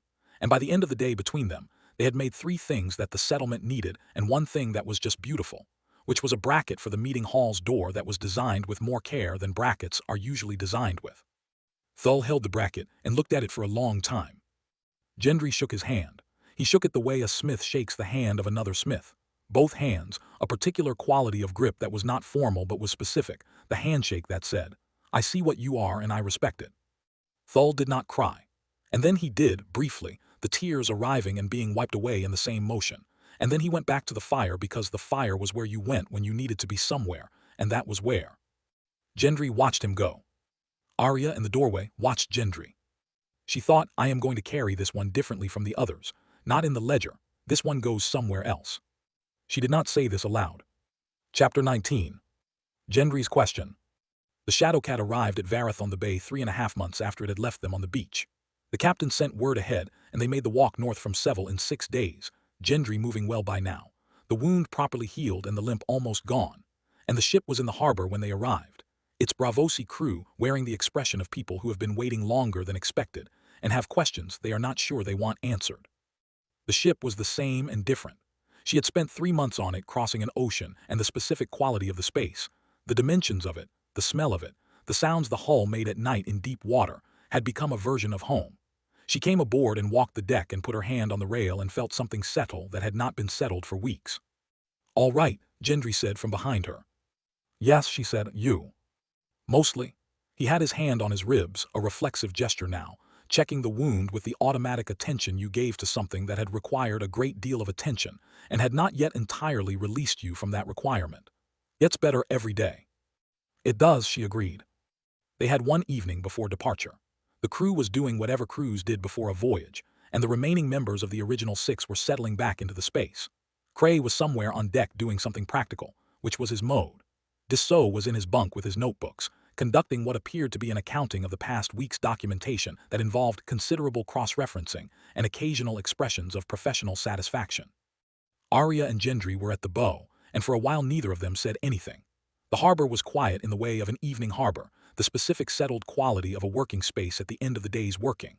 The settlement's lights were visible from here, the lamps in the inn windows, the fires in the cooking areas, the signal lamp the harbor master had not stopped burning for 10 years. "I keep thinking about them," she said. She did not specify, she did not need to. Gendry was quiet for a moment. "Old Moth went the way he wanted to," he said, "right at the thing, as fast as he could get there." "I know. Lura would have hated it if he'd held back." "I know that too." She looked at the harbor. "That doesn't make it easier to carry." "No," he said, "it doesn't." They stood with this for a while. It was the kind of silence that had weight in it and did not need to be resolved. She was glad that he understood this, that he did not try to resolve it, did not reach for the word that would make the weight less. He had learned a long time ago that sometimes carrying was the whole of the task. After a while he turned to her. He was looking at her with the expression she had come to know as his genuine question expression, which was different from his ordinary conversation expression in a way she could not have articulated, but could reliably identify. It was the expression of someone who has been thinking about how to ask something for a long time and has decided that the time for asking it is now. "What do you want?" he said. She looked at him, specific or general. "General," he said. "What do you want your life to be? Not what are we doing next, not what's the plan. What do you want?" She thought about what the honest answer was. She thought about the harvester's offer which she had been turning over since the night he first made it. He had looked at her and seen something real. She had known it was real when he named it. She had always known it was real. The dark was real, the training was real, the killer was real, the list had been real even when it was done. She was made in a particular way and the making was permanent. And she was also, this, here on this ship going somewhere no one from her world had gone, with a person she. She looked at Gendry. "Both things," she said. "I want both things. The woman who wants to be here with you seeing what's over the next horizon, and the other one. The one who keeps the list even when the list is done, the one who went down the passage because she was the only one who fit, the one who killed Perrin because there wasn't a better option and hasn't forgotten his face." She paused. "I used to think those were two different people and I had to choose. I don't think that anymore." He was quiet, listening. "He thought I'd say yes," she said. "The harvester. He thought if he showed me what he'd sensed in me clearly enough, I'd recognize it and come over to his side. He wasn't entirely wrong that I'd recognize it." "I know," Gendry said. She looked at him. Part of me understood what he was offering, the freedom of it, the being done with pretending any of it isn't real. "I know that too," he said. She had expected something more than that, a disagreement, or the specific quality of someone reassuring themselves as much as her. What she got instead was just, "I know," the acknowledgement without flinching. He had known, and he had still been on his knees in that chamber with the shield in his hand. "I don't know how those two things fit together," she said, "the both things. The dark and this." He thought about it. She appreciated that he actually thought about it, that he didn't produce a fast answer that would have been less than what the question deserved. "Maybe they don't have to fit," he said. "Maybe they just both have to be you." She looked at him. He looked back. His face in the harbor lamplight was the face she had been looking at for 12 months, honest and unremarkable, and to her, remarkable in the specific way of something you could not imagine doing without. She said nothing. Neither did he. They stood at the bow of the Shadowcat in the harbor of Varathon the Bay, and there was something present between them that had been growing since they got into the longboat and rowed to shore and walked into the hills together, and had continued growing through everything that had happened after. It did not have a name that either of them was going to use. It was present in everything else. He put his arm around her. She leaned her head against his shoulder. They stood like that for a while and watched the harbor. Chapter 20. Leaving. The goodbyes took longer than expected, which was the sign of a place having become real. They went north to Arethas first, because there were people there who deserved more than a letter, and because Arya had business that required her presence. She said goodbye to Sor. Sor was in her chair by the window, as she always was now, the morning light finding her face in the way it had always found her face when she was there reading. The room smelled of old paper and the chamomile tea Maren brewed for her every morning, part of the daily practice of caring for someone who could not receive care in the way it was given, but received it nonetheless. Arya sat with her for a while. She looked at the bright eyes that saw nothing and the hands that had held a lifetime's worth of documents in the service of understanding. "You were right about me," she said. She did not know if Sor could hear her, or what hearing meant for someone in this condition, but she said it anyway because some things were worth saying whether or not they were received. "I don't know if that matters to you. I don't know if anything does right now. But I wanted you to know that what you said about both things, about being what I am, I'm keeping it." She stood, she put her hand briefly on Sor's hand. She left. Maren was in the hallway. She looked at Arya for a long time, in the direct and without agenda way she had always had, and then she said, "You are what you are, and that is enough." Arya stood in the hallway and felt the specific weight of those words, which were Sor's words, which Maren had learned from her and was passing on because passing on was the only transmission available to her now. It was Sor saying it, through Maren, in the only way she could. "You are what you are and that is enough. Not, what you are is good. Not, what you are is acceptable. Enough, sufficient, the thing that is needed." She did not have a response. She did not need one. She put her hand on Maren's arm briefly and they looked at each other, and both of them understood what that meant. They walked back down the coast to Seville for the last farewell. Asterisk. Areth shook their hands. He shook Arya's first with both of his with the formal gravity of a man conducting an important ceremony and knowing it. He shook Gendry's with the same quality. "I have been trying to solve this problem for 10 years, he said. "I sent people toward it who didn't come back. I sent people who came back wrong. And then you arrived with no stake in it whatsoever and you solved it in 3 months. He paused. "I do not know whether to be grateful or embarrassed." "Grateful," Gendry said. "Yes," Areth said, "I have arrived at grateful." He looked at both of them. "Come back if you can. This coast will be different in 10 years, in 20. I would like someone from the east to see what it becomes when it has the chance to become it." "I'd like to see it," Arya said. And she meant it. She had not expected to mean it when she arrived on this coast 3 months ago, and she meant it now without qualification. They walked to the harbor. Cray came aboard without ceremony, which was his manner. He had been offered a great deal over the past 3 months, payment, land, residency in Seville, and had declined all of it, also without ceremony. He had asked to extend his contract with the ship, and they had said yes. His reasons for being here were still his own. Arya respected this. Dissot came aboard with 5 notebooks full of maps and observations, and 1 additional notebook he had started on the last evening, which appeared to be an account of events rather than cartographic documentation. He was, she realized, writing a history.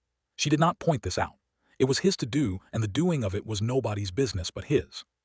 They buried Lura and Old Moth together in the ground above the beach near Varathon the Bay, where Lura had died. The grave was on a low rise with a clear view of the harbor and the water beyond it.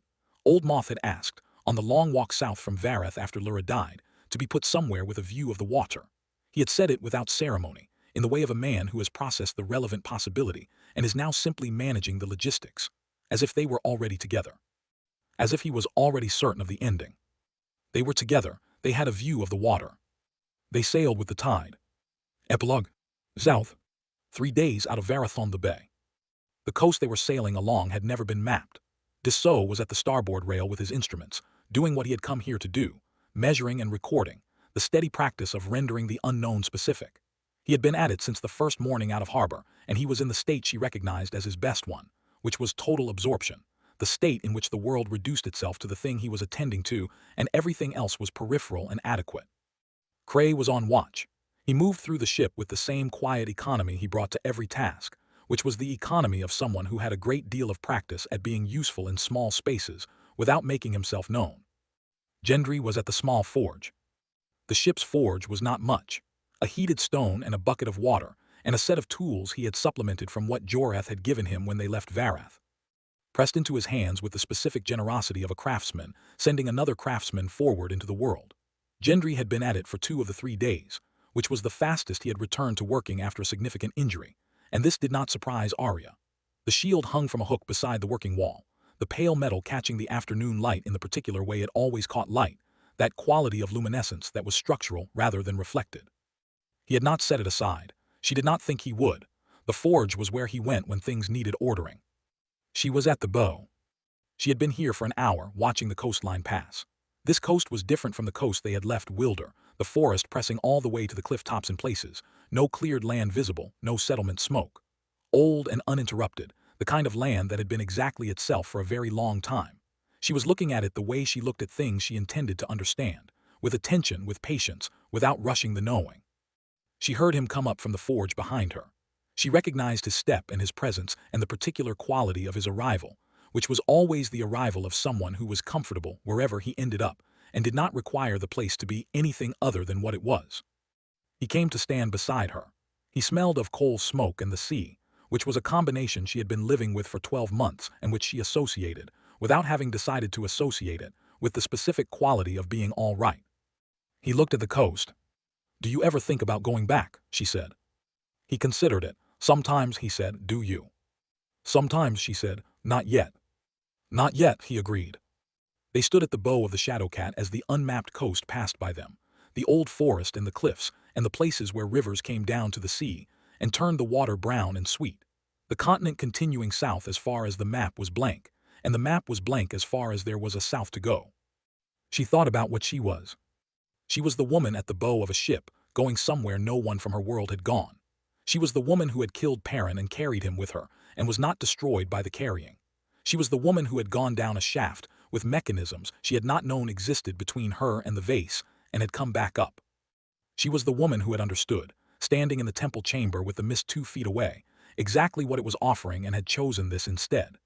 Not because the offer was without appeal, but because this was hers and that was not, and the difference between those two things was the whole of the question. She was both things. She had always been both things. She was done arguing with it. Beside her, Gendry, steady and specific and present. He had been at her shoulder for 9 months and he would be at her shoulder for whatever came next, not because she needed him to be. She had spent years needing no one, and the years had been real, but because this was the shape things had taken and the shape was right. She did not say, "I love you." Neither did he. The word was present in everything else, in the wolf carving in the inner pocket of her pack, in the clasp he had made for her broken pack strap, in his refusal to leave the passage entrance, in her hand on his face on the chamber floor, in his arm around her in the harbor, in her head on his shoulder. It was present in the way fire was present in a forge when you could not see the flame, known by the heat, by the light, by the thing the work became because of it. They stood at the bow as the Shadowcat carried them south. The map ended here. They continued. And a note on the story. At its heart, west of the maps is a story about identity, specifically, about what happens when a person who has been shaped by darkness tries to decide whether that shaping is something to overcome or something to accept. Arya Stark has spent most of her life becoming something the world required her to become. A killer, a survivor, someone who learned to dissolve the self as a survival strategy and then had to fight her way back to having one. By the time this story begins, she is on the other side of the worst of it, but the worst of it is still in her. It lives in the way she reads a room, in the list she carried for years, in the specific quality of her silence. She is not damaged by it. That is the crucial thing, but she is made from it, and she has never fully decided what to do with that fact. Gendry represents the other half of her question. He is not simple. He is in fact strategically intelligent and emotionally perceptive in ways he rarely announces. But he is uncomplicated in the specific sense of a person who knows what he is and does not fight it. He makes things. He loves her. He shows up. His identity was never pulled apart and reassembled the way hers was, and this is not a weakness in him, but a kind of gift he offers her without knowing he is offering it. The evidence that a self can be whole. The Harvester is the story's dark mirror. He is what Arya could become if she chose the darkness fully and irrevocably, not evil in a simple sense, but hollowed of everything except the taking. He recognizes her because they are made of adjacent materials, and his offer to her is sincere. Come and be what you are without apology, without the burden of the other half. The fact that she refuses is not because she doesn't understand the offer. She refuses because she has something he has long since lost the capacity for, something to come back to. Hollowed survivors scattered through the southern settlements are the horror version of what the faceless men tried to do to Arya. Present but empty. The self removed and the body left running. Her ability to ultimately defeat the Harvester, to use the vessel to say the words, to hold herself together at the moment he reaches for her, is earned by everything she survived in the House of Black and White. She knows what a self is because she spent years having hers taken from her and chose to take it back. That knowledge is the weapon. Gendry's shield is a smaller version of the same theme. The pale metal could not be worked until he stopped trying to impose his will on it and started listening to what it wanted to be. It becomes something extraordinary the moment he approaches it with patience rather than force. This is Gendry in miniature, a man who solves problems by listening to them. And it is also a quiet argument the story makes about how the best things are made, not by domination but by understanding. The love story is never named. Neither Arya nor Gendry says the word. This is deliberate.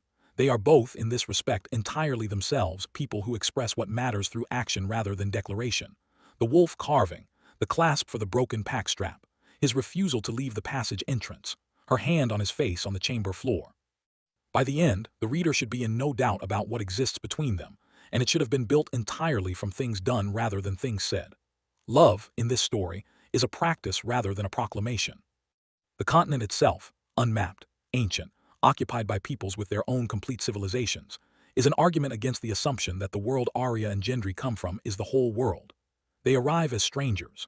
They are received with caution and eventually with something approaching trust, and what they find is not wilderness waiting to be claimed, but a place that has been exactly itself for longer than their histories reach. The story does not resolve the question of what their presence on this coast ultimately means for the people who live there. That question belongs to the future the ending gestures toward. The ending does not resolve Arya. She does not arrive at peace exactly or at a clean acceptance of all her contradictions. What she arrives at is something more honest, the decision to stop arguing with herself about which of her two selves is the real one. They are both real. They are both hers. The map ends there. She continues.